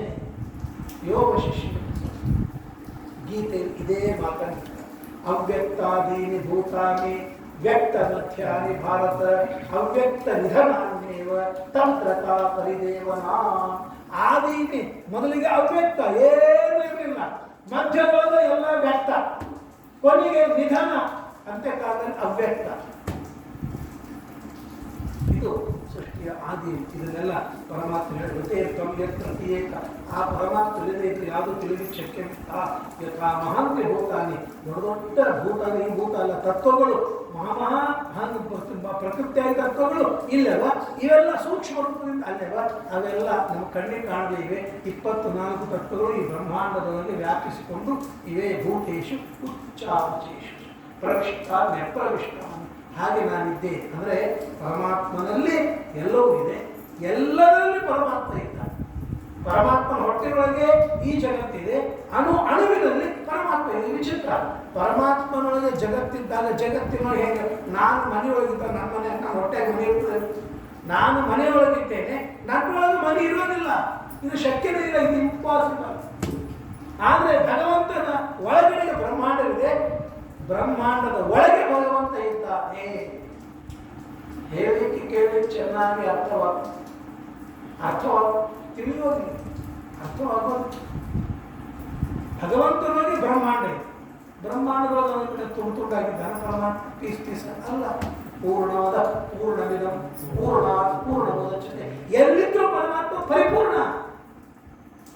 ಇದು ಭಗವಂತನ ಅದನ್ನು ತಿಳಿಸಿಕೊಟ್ಟು ಪ್ರವಿಷ್ಟಾನೇ ಹಾಗೆ ನಾನಿದ್ದೇನೆ ಅಂತೇಳಿ ಇದೇ ನನ್ನ ಮಹಿಮೆ, ಇದನ್ನು ತಿಳಿದುಕೋ ಅಂತ ಉಪದೇಶವನ್ನು ಮಾಡಿದ ಮೇಲೆ ಅದನ್ನೆಲ್ಲ ನಾರದರು ಪರಮಾತ್ಮ ಬ್ರಹ್ಮದೇವರನ್ನು ಕೇಳಿದರು. ಇದೇ ಭಾಗವತವನ್ನೇ ಅವರು ಪರಮಾತ್ಮನ ಹತ್ತಿರ ವೇದವ್ಯಾಸ ದೇವರ ರೂಪಿಯಾಗಿ ಭಗವಂತನ ಹತ್ತಿರ ಹೋಗಿ ಹೇಳಿದಾಗ ಆಗ ಭಾಗವತ ಆದಿ ಭಾಗವತ. ಅದಕ್ಕಾಗಿಯೇ ತೇನೇ ಬ್ರಹ್ಮ ಹೃದಯ ಆದಿ ಕವಯೇ. ಆದಿ ಕವಿಗಳು ಯಾರು ಅಂದ್ರೆ ಚತುರ್ಮುಖ ಬ್ರಹ್ಮದೇವರು. ಅವರಿಗೆ ಪರಮಾತ್ಮ ಈ ಚತುಶ್ಲೋಕಿ ಭಾಗವತವನ್ನು ಉಪದೇಶವನ್ನು ಮಾಡಿದ. ಆ ಭಾಗವತವನ್ನು ಸಂಕ್ಷಿಪ್ತವಾಗಿ ಮಾಡಿದ್ದನ್ನು ನಾರದರು ಪರಮಾತ್ಮನ ಮುಂದೆ ಪ್ರಾರ್ಥಿಸಿದರು. ಆಗ ವೇದವ್ಯಾಸ ದೇವರು ಅದನ್ನು ಎಲಾಬೊರೇಟ್ ಆಗಿ ಮಾಡಿ ದೊಡ್ಡದನ್ನಾಗಿ ಮಾಡಿ 18,000 ಶ್ಲೋಕವನ್ನಾಗಿ ಮಾಡಿ 4 ಶ್ಲೋಕದ ಎಕ್ಸ್ಪ್ಲನೇಷನ್ ಇವತ್ತು ನಾವು ಕಾಣುವ ಭಾಗ. ಹೇಗಿರ್ತದೆ 4 ಶ್ಲೋಕದಿಂದ 18,000 ಶ್ಲೋಕ ಹೇಗೆ ಬರ್ತದೆ ನೋಡ್ರಿ. ನಮಗೆ ಗೊತ್ತಾಗೋದಿಲ್ಲ. ಇವತ್ತಿನ ದಿವಸ ಅಕ್ಕಿ ಕಾಳಿನ ಮೇಲೆ ಗೀತಾ ಬರೆದಾರಂತ ನಾವು ಪೇಪರ್ ಎಲ್ಲ ಮಾಡ್ತೀವೋ ಇಲ್ಲ ಹೇಗೆ ಬರೋದು? ಕೆಲವರಿಗೆ ಅಂತ ಒಂದು ಶಕ್ತಿ ಸಾಮರ್ಥ್ಯ. ನಮಗೆ ದೊಡ್ಡ ಗೀತಾ ಪುಸ್ತಕ ಕೊಟ್ಟು ಅರ್ಥವಾಗಲಿಲ್ಲ, ಓದಿದ್ದು ಬರಲ್ಲ.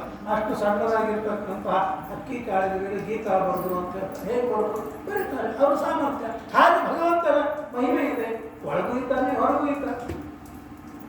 ಇದು ಭಗವಂತನ ಮಹಿಮೆ ಎಂಬುದಾಗಿ ಅದನ್ನು ತಿಳಿಸಿಕೊಟ್ಟು ನಾರದ ಅದನ್ನು ತಿಳಿದದ್ದನ್ನೇ ವೇದವ್ಯಾಸರ ಮುಂದೆ ಹೇಳಿದ್ರು. ವೇದವ್ಯಾಸರು ಇಂಥ ವಿಶಾಲವಾಗಿರುವ ಭಾಗವತವನ್ನು ಬರೆದರು ಅಂತ ಹೇಳಿ.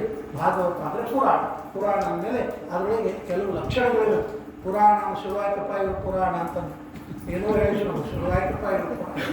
ಹಾಗಾಗಿ ಪುರಾಣ ಅಂದರೆ ಯಾವುದು ಇಂಟ್ರೆಸ್ಟ್ ಇಲ್ಲ, ಯಾವುದು ಬ್ಯಾಡ್ಸಕ್ಕೆ ಬರ್ತದೆ, ಯಾವುದು ಶುರು ಮಾಡಿ ಎದ್ದು ಹೋಗ್ಬೇಕು ಅನಿಸ್ತದೆ, ಅದು ಪುರಾಣ ಅಲ್ಲ. ಅತ್ರ ಸರ್ವೋ ವಿಸರ್ಗಶ್ಚ ಸ್ಥಾನಂ ಪೋಷಣಮೂರ್ತೆಯ ಮನ್ವಂತರೇಶಾನುಕಥಾ ನಿರೋಧೋ ಮುಕ್ತಿರಾಶ್ರಯ ದಶಮಸ್ಯ ವಿಶುದ್ಧತ್ವಂ ನವಾನಾಮ್ಯ ಲಕ್ಷಣಂ ಅಂತ ಪುರಾಣದ ಲಕ್ಷಣವನ್ನು ಪುರಾಣನೇ ಹೇಳಿಕೊಡ್ತದೆ. ಪುರಾಣ ಅಂದರೆ ಏನು ಅನ್ನೋದು ಪುರಾಣ ಹೇಳಿಕೊಡ್ತದೆ. ಸರ್ಗ ಅಂದರೆ ಸೃಷ್ಟಿ, ವಿಸರ್ಗ ಅಂತಂದರೆ ಹೊರಗಿನ ಸೃಷ್ಟಿ, ಸ್ಥಾನ ಅಲ್ಲಲ್ಲಿ ದೇವತೆಗಳನ್ನು ಇಟ್ಟಿದ್ದಾರೆ ವಿವರಣೆ ಮುಂದೆ 10 ಸ್ಕಂದಗಳಲ್ಲಿ ಹೇಳ್ತಾರೆ. ಪೋಷಣ ಯಾವ ರೀತಿ ರಕ್ಷಣೆ ಮಾಡ್ತಾನೆ. ಊತಯ ಯಾವ ಯಾವ ಜನರ ರಾಜರ ಇಲ್ಲಿ ಕಥೆಯನ್ನು ಕೇಳ್ತಾ ಇರುವಾಗ ಏನು ಅದ್ಭುತವಾದ ಚರಿತ್ರೆ. ಯಾವನಿಗೆ ನಾಳೆ ಬೆಳಿಗ್ಗೆ ಪಟ್ಟಾಭಿಷೇಕ ಆಗಬೇಕಂತ ಇರ್ತದೆ ಅವನು ಅಡಿಗೆ ಹೋಗ್ಬಿಡ್ತಾರೆ ಮುಂಜಾನೆ. ಎಷ್ಟು ವಿಚಿತ್ರ. ಊತಯ ಇವೆಲ್ಲ ಊತಯ. ಇದರ ಬಗ್ಗೆ ನಿಮ್ಮ ಒಂದು ಮಾತು ಹೇಳ್ತೀನಿ. ಮೊನ್ನೆ ಅಹಮದಾಬಾದಿನೊಳಗೆ ಕೂತು ಲಂಡನ್ಗೆ ಹೋಗ್ಬೇಕು ಅಂತೇಳಿ ಇನ್ನೂ ವಿಚಾರ ಮಾಡಿದ್ರು. ಊತಯ ಕರ್ಮವಾಸ. ಏನು ವಿಚಿತ್ರ ಕರ್ಮಗಳು. ಅವರಿಗೆ ಒಂದು 5 ನಿಮಿಷದೊಳಗೆ ಏನಾಯ್ತು ಅವ್ರ ಕರ್ಮ. ನಗ್ತಾ ನಗ್ತಾ ಹೋದ್ರು. ಆಮೇಲೆ ಎಷ್ಟು ಪಾಪ ಮಾಡಿದ್ರು ಅವ್ರ ಬಗ್ಗೆ ನಾವು ಅಯ್ಯೋ ಭಗವಂತ ಅವ್ರ ಕರ್ಮ ಪ್ರಕಾರ ಆಯಿತು ಅಂತ ದೇವರ ಸ್ಮರಣೆ ಮಾಡಿ ಅವರಿಗೆ ಒಳ್ಳೆ ಗತಿಯನ್ನು ಕೊಡುವಂತ ನಾವು ಪ್ರಾರ್ಥನೆ. ಇದು ಇದೆ ಊತಯ ಕರ್ಮ ವಾಸನ.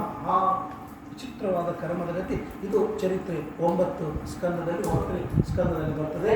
ಆಮೇಲೆ 8ನೇ ಸ್ಕಂದದಲ್ಲಿ ಮನ್ವಂತರೇಶ ಅಂತ ಮನ್ವಂತರ 14 ಮನ್ವಂತರ ಅಲ್ಲಿ ಪರಮಾತ್ಮನ ಅವತಾರಗಳು, ಆಮೇಲೆ ಪ್ರಳಯ, ಆಮೇಲೆ ಮುಕ್ತಿ, ಆಶ್ರಯ, ಇದಕ್ಕೆಲ್ಲ ಪರಮಾತ್ಮನೇ ಮೂಲ ಎಂಬುದಾಗಿ ಅದನ್ನು 2ನೇ ಸ್ಕಂದ ಕೊನೆಯಲ್ಲಿ ಇಷ್ಟೆಲ್ಲ ಹೇಳಿಕೊಡ್ತಾ. ಅದರ ಮೇಲೆ 3ನೇ ಸ್ಕಂದದ ಪ್ರಾರಂಭದಲ್ಲಿ ಒಂದು ಘಟ್ಟ ಬಂದು ಅಲ್ಲಿಂದ ವಿದುರ ಮೈತ್ರೇಯರ ಸಂವಾದ ಪ್ರಾರಂಭವಾಯಿತು.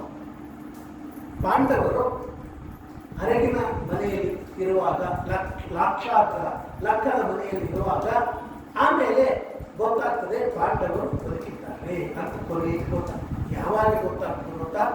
ವಿವಾಹ, ದ್ರೌಪದಿಯ ವಿವಾಹ ಬಾದ ಮೇಲೆ ಅಯ್ಯೋ ಪಾಂಡವರು ಅರಗಿನ ಮನೆ ಸುಟ್ಟು ಹೋಗ್ಬೇಕಲ್ವಿ, ಮತ್ತು ಅಲ್ಲಿ ದ್ರೌಪದಿ ಯಾರು ಸಂಚ ಪಾಂಡವರು ಮದುವೆ ಮಾಡಿಕೊಂಡಿದ್ದಾರೆ. ಆಗ ಅಂತ ಧೃತರಾಷ್ಟ್ರನಿಗೆ ದುರ್ಯೋಧನನಿಗೆ ಗೊತ್ತಾಗ್ತದೆ. ಅದಕ್ಕಿಂತ ಮುಂಚೆ ಶ್ರೀಕೃಷ್ಣ ಅವರೆಲ್ಲ ಗೊತ್ತಿದ್ದಾರೆ, ಆದರೂ ಅವ್ರ ಜೊತೆ ಸುಮ್ಮನೆ ಇಲ್ಲದೇ ಇದ್ದಂತೆ ನಾಟಕವನ್ನು ಮಾಡಿ. ಆವಾಗ ವಿದುರ ಬಂದು ಧೃತರಾಷ್ಟ್ರನಿಗೆ ಒಂದು ಒಳ್ಳೆಯ ಮಾತು ಹೇಳ್ತಾರೆ. ಭಾಳ ವಿಸ್ತಾರವಾದ ಕಥೆ ಇದೆ. ಧೃತರಾಷ್ಟ್ರ, ನಿನ್ನ ತಮ್ಮನ ಮಕ್ಕಳು ಪಾಂಡವರು, ಅವರಿಂದ ನಿಮಗೆ ರಾಜ್ಯ ಸಿಕ್ಕಿದೆ. ನಿಜವಾಗಿ ಧೃತರಾಷ್ಟ್ರನ ರಾಜ್ಯವಲ್ಲ, ಪಾಂಡುರಾಜ ರಾಜ್ಯವನ್ನು ಸಿಂಹಾಸನದ ಮೇಲೆ ಕುಳಿತು ಶತ್ರುಗಳನ್ನೆಲ್ಲ ಸಂಹಾರ ಮಾಡಿ ರಾಜ್ಯ ವಿಸ್ತಾರವನ್ನು ಮಾಡಿದ. ಕೂತದ್ದು ಧೃತರಾಷ್ಟ್ರ. ರಾಜ್ಯವನ್ನು ಬೆಳೆಸಿತ್ತು ಪಾಂಡು. ಅಂಥವರಿಂದ ರಾಜ್ಯ ಸಿಕ್ಕಿದೆ. ಸ್ವಲ್ಪ ಅವರಿಗೆ ಭೂಮಿಯನ್ನು ಕೊಡು, ಸೀಮೆಯನ್ನು ಕೊಡು ಅಂತಂದರೆ ಅವನು ಕೇಳಲಿಲ್ಲ. ಅದನ್ನು ಕೇಳಿಕೊಂಡ ಶಕುನಿ ಮತ್ತು ದುರ್ಯೋಧನ ಇಬ್ಬರು ಬಂದು ವಿದುರನಿಗೆ ಬೈತಾರೆ, ನಾನಾ ವಿಧವಾಗಿ ಬೈತಾರೆ. ಪುತ್ರನ ಮೇಲಿನ ವ್ಯಾಮೋಹದಿಂದ ಧೃತರಾಷ್ಟ್ರನು ಕೂಡ ವಿದುರನಿಗೆ ಬೈಬೋದು. ಆಗ ವಿದುರನಿಗೆ ದುಃಖವಾಯಿತು. ಇಷ್ಟು ನೀವು ಬೈತಾ ಇದ್ದೆ, ಯಾಕೆ ನೀನು ಮನೆಯಲ್ಲಿ ಇರಬೇಕು, ನಾನು ಹೋಗ್ತೇನೆ ಅಂತೇಳಿ ವಿದುರ ತೀರ್ಥಯಾತ್ರೆಗೆ ಹೋಗೋದು. ವಿದುರ ತೀರ್ಥಯಾತ್ರೆಗೆ ಹೋದಾಗ ನೇರವಾಗಿ ಉದ್ಧವನ ಹತ್ರ ಬರ್ತಾರೆ. ಉದ್ಧವನು ದ್ವಾರಕೆಯಲ್ಲಿರ್ತಾನೆ. ಅನೇಕ ಸಂಭಾಷಣೆಗಳೆಲ್ಲ ನಡೀತವೆ. ನಡುವೆ ಉದ್ಧವ ಯಾರು ಗೊತ್ತೇ? ಬೃಹಸ್ಪತ್ಯಾಚಾರ್ಯರ ಅವತಾರ, ದೇವತೆಗಳ ಗುರುಗಳು, ಮಹಾಜ್ಞಾನಿ. ಯಾದವರಲ್ಲಿ ಕೃಷ್ಣನ ತರುವಾಯ ಉದ್ಧವನಿಗೆ ಅಷ್ಟು ಗೌರವ ಇತ್ತು, ಅಷ್ಟು ಬೇಕಾದವರು. ಆ ಉದ್ಧವನ ಹತ್ರ ಬಂದು ಅನೇಕ ವಿಷಯಗಳನ್ನು ತಿಳಿಯಬೇಕು ಅಂತ ಕೇಳಿದಾಗ ಉದ್ಧವ ಅನೇಕ ತತ್ವಗಳನ್ನೆಲ್ಲ ಹೇಳ್ತಾ ಇರುವಾಗ ಉದ್ಧವನಿಗೆ ಇವರಂತಾರೆ, ಸೋಹಂ ತದ್ದರ್ಶನಾಲಾದ ವಿಯೋಗ ಅರ್ಥಯುತ ಪ್ರಭೋ. ನೋಡಪ್ಪ ವಿದುರ, ನಾನು ನಿನಗೆ ಹೆಚ್ಚು ಉಪದೇಶವನ್ನು ಮಾಡುವಂತೆ ಇಲ್ಲ. ಯಾಕೆ ಗೊತ್ತಾ? ಕೃಷ್ಣನ ಆದೇಶವಾಗಿದೆ. ನಾನು ತೀರ್ಥಯಾತ್ರೆಯಿಂದ ನಾನು ಬದಲಿಗೆ ಹೋಗಬೇಕು. ಆದ್ದರಿಂದಾಗಿ ನಿನಗೆ ತತ್ವ ತಿಳಿದುಕೊಳ್ಳಬೇಕು ಅಂತ ಅಪೇಕ್ಷೆ ಆಗಿದೆಯಲ್ಲ. ಹಾಗಾಗಿ ನೀನು ತತ್ವವನ್ನು ತಿಳಿದುಕೊಳ್ಬೇಕಾದ್ರೆ ಮೈತ್ರೇಯರ ಸಮಾಗಮ ನಿನಗೆ ಆಗಬೇಕು. ಆ ಮೈತ್ರೇಯರಿಂದ ನೀನು ಭಾಗವತವನ್ನು ಕೇಳಿಕೋ ಅಂತ ಕೇಳಿದಾಗ ಆಯಿತು ಅಂತ ವಿದುರ ಮೈತ್ರೇಯರ ಹತ್ರ ಬರ್ತಾರೆ. ಮೈತ್ರೇಯರ ಹತ್ರ ಬಂದು ವಿದುರ ಕೆಲವು ಪ್ರಶ್ನೆಗಳನ್ನು ಅದನ್ನೇ ಶುಕಾಚಾರ್ಯರು ಪರೀಕ್ಷಿತರಾಗ ಕೇಳ್ತಾರೆ. ಏನು? ಇಲ್ಲಿ ಅನೇಕ ಪ್ರಶ್ನೆಗಳಿವೆ, ಅದರ ವಿವರಣೆಗೆ ಮುಂದೆ ಇಡೀ ಭಾಗವತ. ಸುಖಾಯ ಕರ್ಮಾಣಿ ಕರೋತಿ ಲೋಕಃ ನತೈ ಸುಖಂ ಚಾನ್ಯದುಪಾರಭಂವ. ಯಾರ ಹತ್ರ ಹೋಗಿ ಕೇಳಿದೆ ನನಗೆ ಸುಖ ಬೇಕು ಸುಖ ಬೇಕು ಅಂತ ಯಾರಾದ್ರೂ ನನ್ನ ಕಾಲು ಮುರಿಲಿ ಅಂತ ಕೇಳ್ಕೊತಾರೆ, ಒಂದು ಕಣ್ಣು ಹೋಗಲಿ ಅಂತ ನನಗೆ ನಾಳೆ ದಿವಸ ದಟ್ಟ ದಾರಿದ್ರ್ಯಗಳು ಉಪವಾಸ ಇರಬೇಕಂತ ಕೇಳ್ಕೊಂಡು ಏಕಾದಶಿ ಒಂದು ಇಷ್ಟು ಬಂತಲ್ಲಪ್ಪ ಏಕಾದಶಿ ಮನೆಯಲ್ಲೇ ಆಯಿತು ಅಂತ ಏಕಾದಶಿ ಮತ್ತೆ ಬಂತ ಶುರುವಾಯಿತು. ಸುಖಾಯ ಕರ್ಮಾಣಿ ಕರೋತಿ ಲೋಕಃ. ಎಲ್ಲರೂ ಸುಖ ಬೇಕು ಸುಖ ಬೇಕು. ಸುಖವೇವ ಮೇಸ್ಯ ದುಃಖಂ ಮನಾದಪಿ ಮಾಡು ಅಂತ ಒಬ್ಬರು ಚಾಲೆಂಜ್, ನಂಗೆ ದುಃಖ ಬೇಕು. ಒಬ್ಬಕ್ಕೆ ಕೇಳ್ಕೊಂಡ ಕುಂತಿ ವಿಪದ ಸಂಪುನಶ್ವ ತತ್ರ ತತ್ರ ಜಗತ್ಪತಿ. ಭಗವಂತ ನನಗೆ ವಿಪತ್ತು ಕೊಡು ವಿಪತ್ತು ಕೊಡು, ಸಂಪತ್ತು ಬೇಡ ಅಂತ ಕೇಳ್ಕೊಂಡು. ಯಾಕೆ ಗೊತ್ತಾ? ನೀನು ವಿಪತ್ತು ಕೊಟ್ಟರೆ ನೀನು ನೆನಪಾಗ್ತದೆ, ಸಂಪತ್ತು ಕೊಟ್ಟರೆ ನಿನ್ನ ಸ್ಮರಣೆ ಬರೋದು. ಯಾಕಂದರೆ ಸುಖವಾಗಿದ್ದಾಗ ದೇವ್ರಿಗೆ ಯಾಕೆ ದೇವ್ರಿಗೆ ಡಿಸ್ಟರ್ಬ್ ಮಾಡಬೇಕು? ನಾವು ಆರಾಮ್ ನಮ್ಮ ಮನೆ ಇದ್ದೀವಿ, ಮಕ್ಕಳು ಎಂಜಾಯ್ ಮಾಡ್ತಾ ಇದ್ದೀವಿ. ಸುಮ್ಮನೆ ಹೋಗಿ ದೇವ್ರ ಹತ್ರ ಹೋಗಿ ಮಂಗಳಾರತಿ ಅನ್ನೋಣ, ಒಂದು ತೆಂಗಿನಕಾಯಿ ಹೊಡೆಯೋಣ, ಅವ್ನು ನಮಸ್ಕಾರ ಹಾಕೋಣ.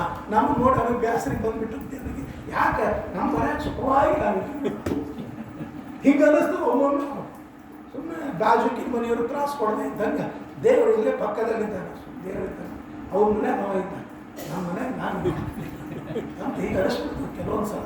ಸುಮ್ಮನೆ ದೇವರಿಗೆ ಕಿರಿಕಿರಿ ನಮ್ಮಿಂದ ಅವನಿಗೆ ಕಿರಿಕಿರಿ ಬೇಡ, ಅವನಿಂದ ನಮಗೆ ಕಿರಿಕಿರಿ ಆಗಬೇಕು ಅಂತ. ಈ ರೀತಿಯಾಗಿ ಎಲ್ಲರೂ ಕೂಡ ಸುಖವಾಗಿ ಬೇಡ್ತಾರೆ, ಕಷ್ಟ ಬೇಕು ಅಂತ ಯಾರೂ ಕೇಳೋದಿಲ್ಲ. ಆದರೆ ಕುಂತಿ ಮಾತ್ರ ಕೇಳೋದು ತತ್ರ ತತ್ರ ಜಗತ್ತು. ಹಾಗಾಗಿ ಕಷ್ಟಪಡಪ್ಪ. ಯಾಕೆ? ವಿಪತ್ತು ಕೊಟ್ಟರೆ ನೀನು ನೆನಪ, ಸಂಪತ್ತು ಕೊಟ್ಟರೆ ನೆನಪ, ಯಾಕೆ ಅನುಭವಿಸ್ತು? ಯಾಕೆ ಎಲ್ಲೆಲ್ಲ ಅನುಭವಿಸ್ಬೋದು ಅದನ್ನೇ ಹೇಳ್ತಾರೆ. ವಿಷಾ ಮಹಾಗ್ನೇ ಪುರುಷಾದ ದರ್ಶನ ಅಸತ್ಸಭಾಯ ವನವಾಸ ಕೃಚ್ಛತಃ ಮೃಧೆ ಮೃಧೆ ಅನೇಕ ಮಹಾರಥಸ್ತತಃ ದ್ರೌಣ್ಯಸ್ತತಶ್ಚಾಸ್ಮ ಹರೇ ಅಭಿರಕ್ಷಿತಾ. ನಿಜವಾಗಿ ಪಾಂಡವರಿಗೆ ಬಂದಷ್ಟು ಕುಂತಿಗೆ ಬಂದಷ್ಟು ಕಷ್ಟ ನಮಗೆ ಕೊಟ್ಟಿಲ್ಲ, ನಮಗೆ ತಕ್ಕೊಳ್ಳಿಕ್ಕೆ ಶಕ್ತಿನೂ ಇಲ್ಲ, ಅದಕ್ಕೆ ಕೊಡಲಿಕ್ಕೆ ಹೋಗಂಗಿಲ್ಲ. ಇದು ಹೇಪ್ಲೆ, ಇದಕ್ಕೇನು ಕೊಡಬೇಕಂತ ಬಿಟ್ಬಿಡ್ತಾರೆ, ಕೊಡಂಗೆ ಇಲ್ಲ. ಯಾಕೆ ಗೊತ್ತಾ? ವಿಷ, ಈ ಶಬ್ದಕ್ಕೆ ಬಂತ ವಿಷ, ವಿಷದಿಂದ ಸಣ್ಣ ಪಾಪ ಪಾಂಡವರು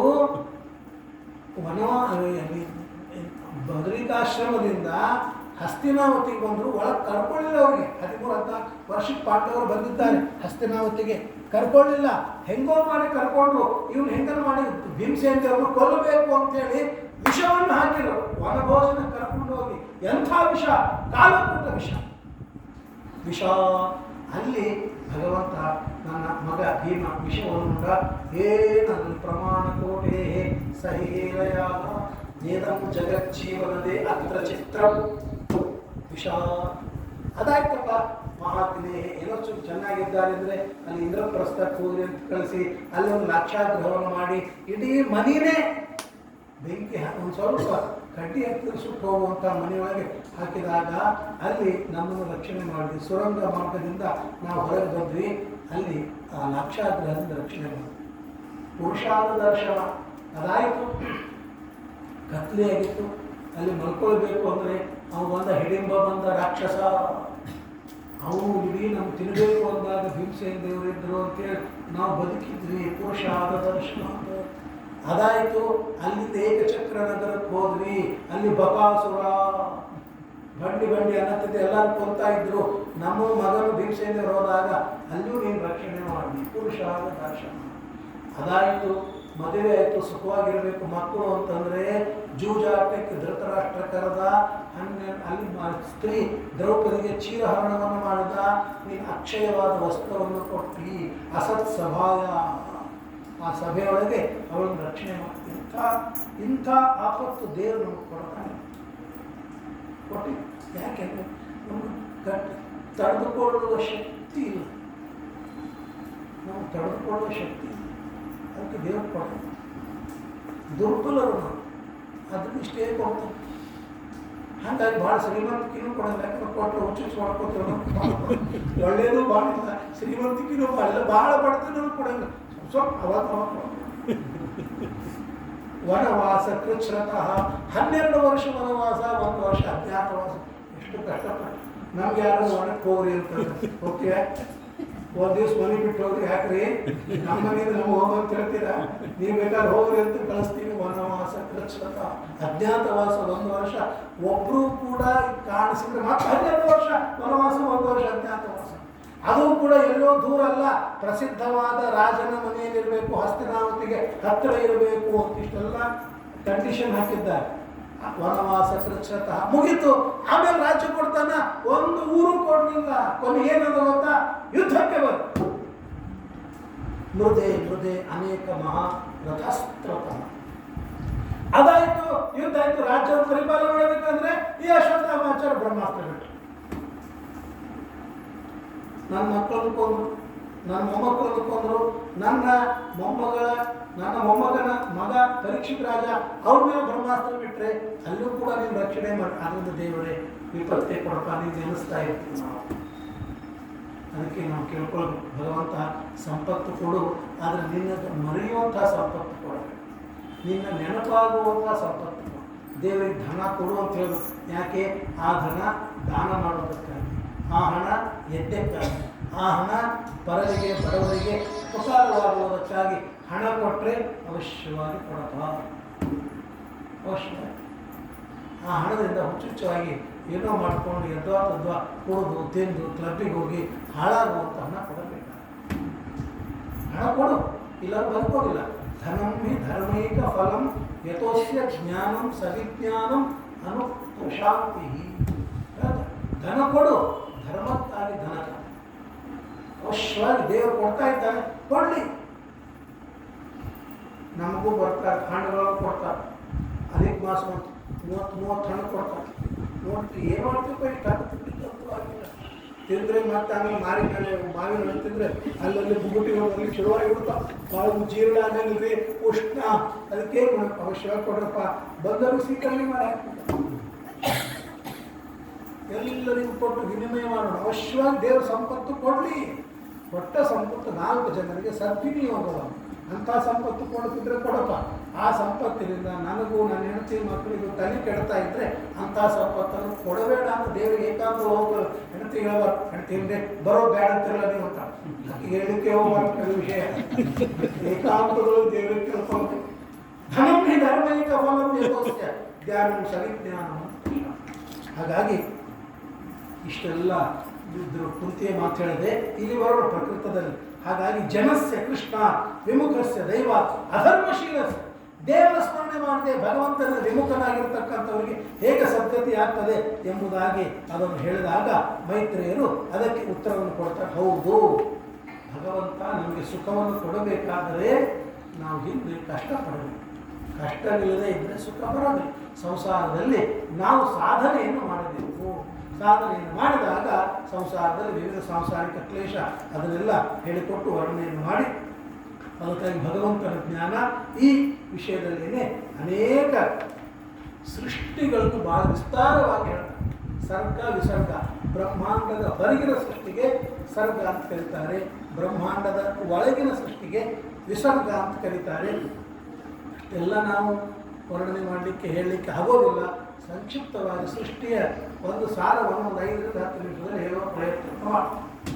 ಏನು ಅಂದರೆ ಸೃಷ್ಟಿ ಅಂದರೆ ಏನು, ಸ್ಥಿತಿ ಅಂದರೆ ಏನು, ಪ್ರಳಯ ಅಂದರೆ ಅದು ತಿಳ್ಕೊಳ್ಬೇಕು. ಸೃಷ್ಟಿ ಅಂದರೆ ಕ್ರಿಯೇಷನ್, ಸಂಹಾರ ಅಂದ್ರೇನು ಡೆಸ್ಟ್ರಾಯ್ ಮಾಡು, ಸ್ಥಿತಿ ಅಂದ್ರೇನು ರಕ್ಷಣೆ, ಇಟ್ಟು ತಿಳ್ಕೊಂಡು. ಇದು ಶಬ್ದಾರ್ಥ ತಪ್ಪಲ್ಲ. ಆದರೆ ಸತ್ವ ರಜಸ್ತಮೋ ಗುಣಗಳನ್ನು ತೆಗೆದುಕೊಂಡು ಪರಮಾತ್ಮ ಮಾಡ್ತಾನೆ.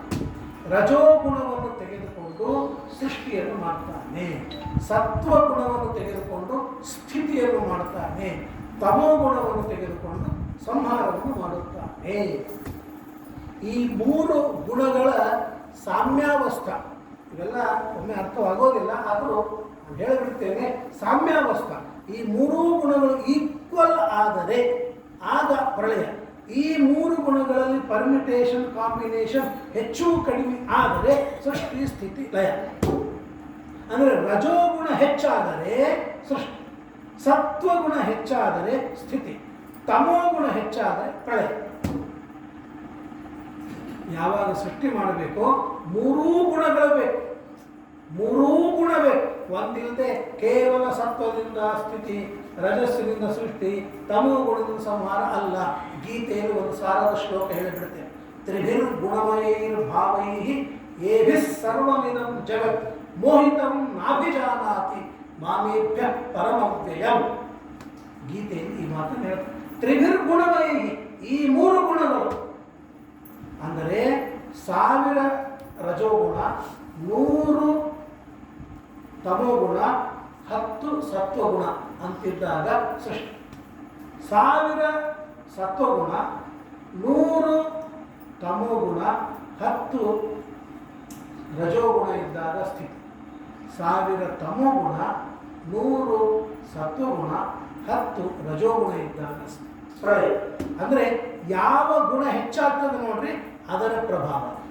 ರಜೋಗುಣದ ಹೆಚ್ಚಾದಾಗ ಸೃಷ್ಟಿ, ಸತ್ವಗುಣ ಹೆಚ್ಚಾದಾಗ, ಸತ್ವ ಅಂದರೆ ಬಲ, ಸತ್ವಗುಣ ಹೆಚ್ಚಾದಾಗ ಮನುಷ್ಯ ಚೆನ್ನಾಗಿ ಸ್ಥಿತಿವಂತನಾಗಿ ಸ್ಥಿತಿ.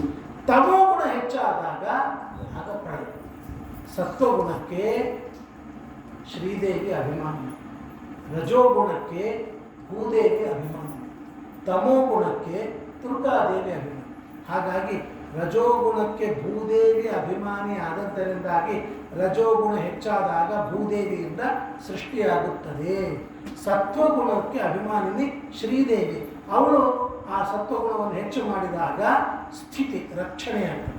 ತಮೋಗುಣಕ್ಕೆ ಅಭಿಮಾನಿನಿ ಯಾರು ಅಂತಂದರೆ ದುರ್ಗಾದೇವಿ, ಅವಳಿದ್ದಾಗ ಅಜ್ಞಾನ ಪ್ರಳಯ ಇವೆಲ್ಲ ಆಗುತ್ತವೆ.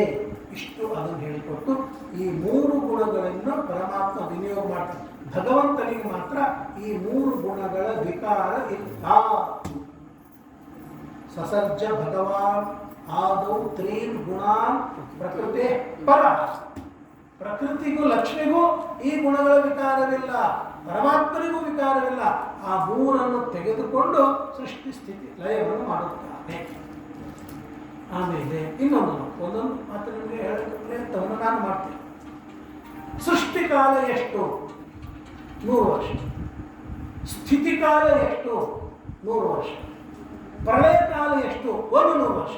ಯಾರು 100 ವರ್ಷ? ಬ್ರಹ್ಮದೇವರ 100 ವರ್ಷ. ಬ್ರಹ್ಮದೇವರ 100 ವರ್ಷ ಸೃಷ್ಟಿ, ಬ್ರಹ್ಮದೇವರ 100 ವರ್ಷ ಸ್ಥಿತಿ, ಬ್ರಹ್ಮದೇವರ 100 ವರ್ಷ. ಹಾಗಾದರೆ 300 ವರ್ಷದಿಂದ ಸೃಷ್ಟಿ ಸ್ಥಿತಿ ಲಯ. ಹೌದು, 100 ಅಲ್ಲ, 100 ವರ್ಷದೊಳಗೇನೆ ಸೃಷ್ಟಿ, 100 ವರ್ಷದೊಳಗೇನೆ ಸ್ಥಿತಿ. ಹೇಗೆ ಸಾಧ್ಯ ರೀ? ಒಂದು ಸಣ್ಣ ಒಂದು ಲೆಕ್ಕ ಏನು ಅಂತಂದರೆ, 1 ಪಂಚ ತೊಯಿಸಿ ಹಿಂಡಿ ಒಣಗಾಕಬೇಕಂದ್ರೆ ಎಷ್ಟೊತ್ತು ಬೇಕು? 1 ತಾಸು ಬೇಕು. 5 ಪಂಚ ಒಣಗಿಸಿ ತೊಯಿಸಿ ಹಿಂಡಿ ಒಣಗಾಕಿದ್ರೆ ಎಷ್ಟು? 5 ತಾಸು ಬೇಕಾ? 1 ತಾಸು. 5 ಪಂಚ ಒಮ್ಮೆ ಹಿಂಡಿ ಒಣಗಾಕಿಬಿಟ್ರೆ 1 ತಾಸಿನೊಳಗೆ ಒಣಗಾಕ್ಬಿಡ್ತಾರೆ. ಹಾಗೆ ಸೃಷ್ಟಿ 100 ವರ್ಷ ಮಾಡುವವರೆಗೆ ಸ್ಥಿತಿ ಇಲ್ಲ ಅಂತ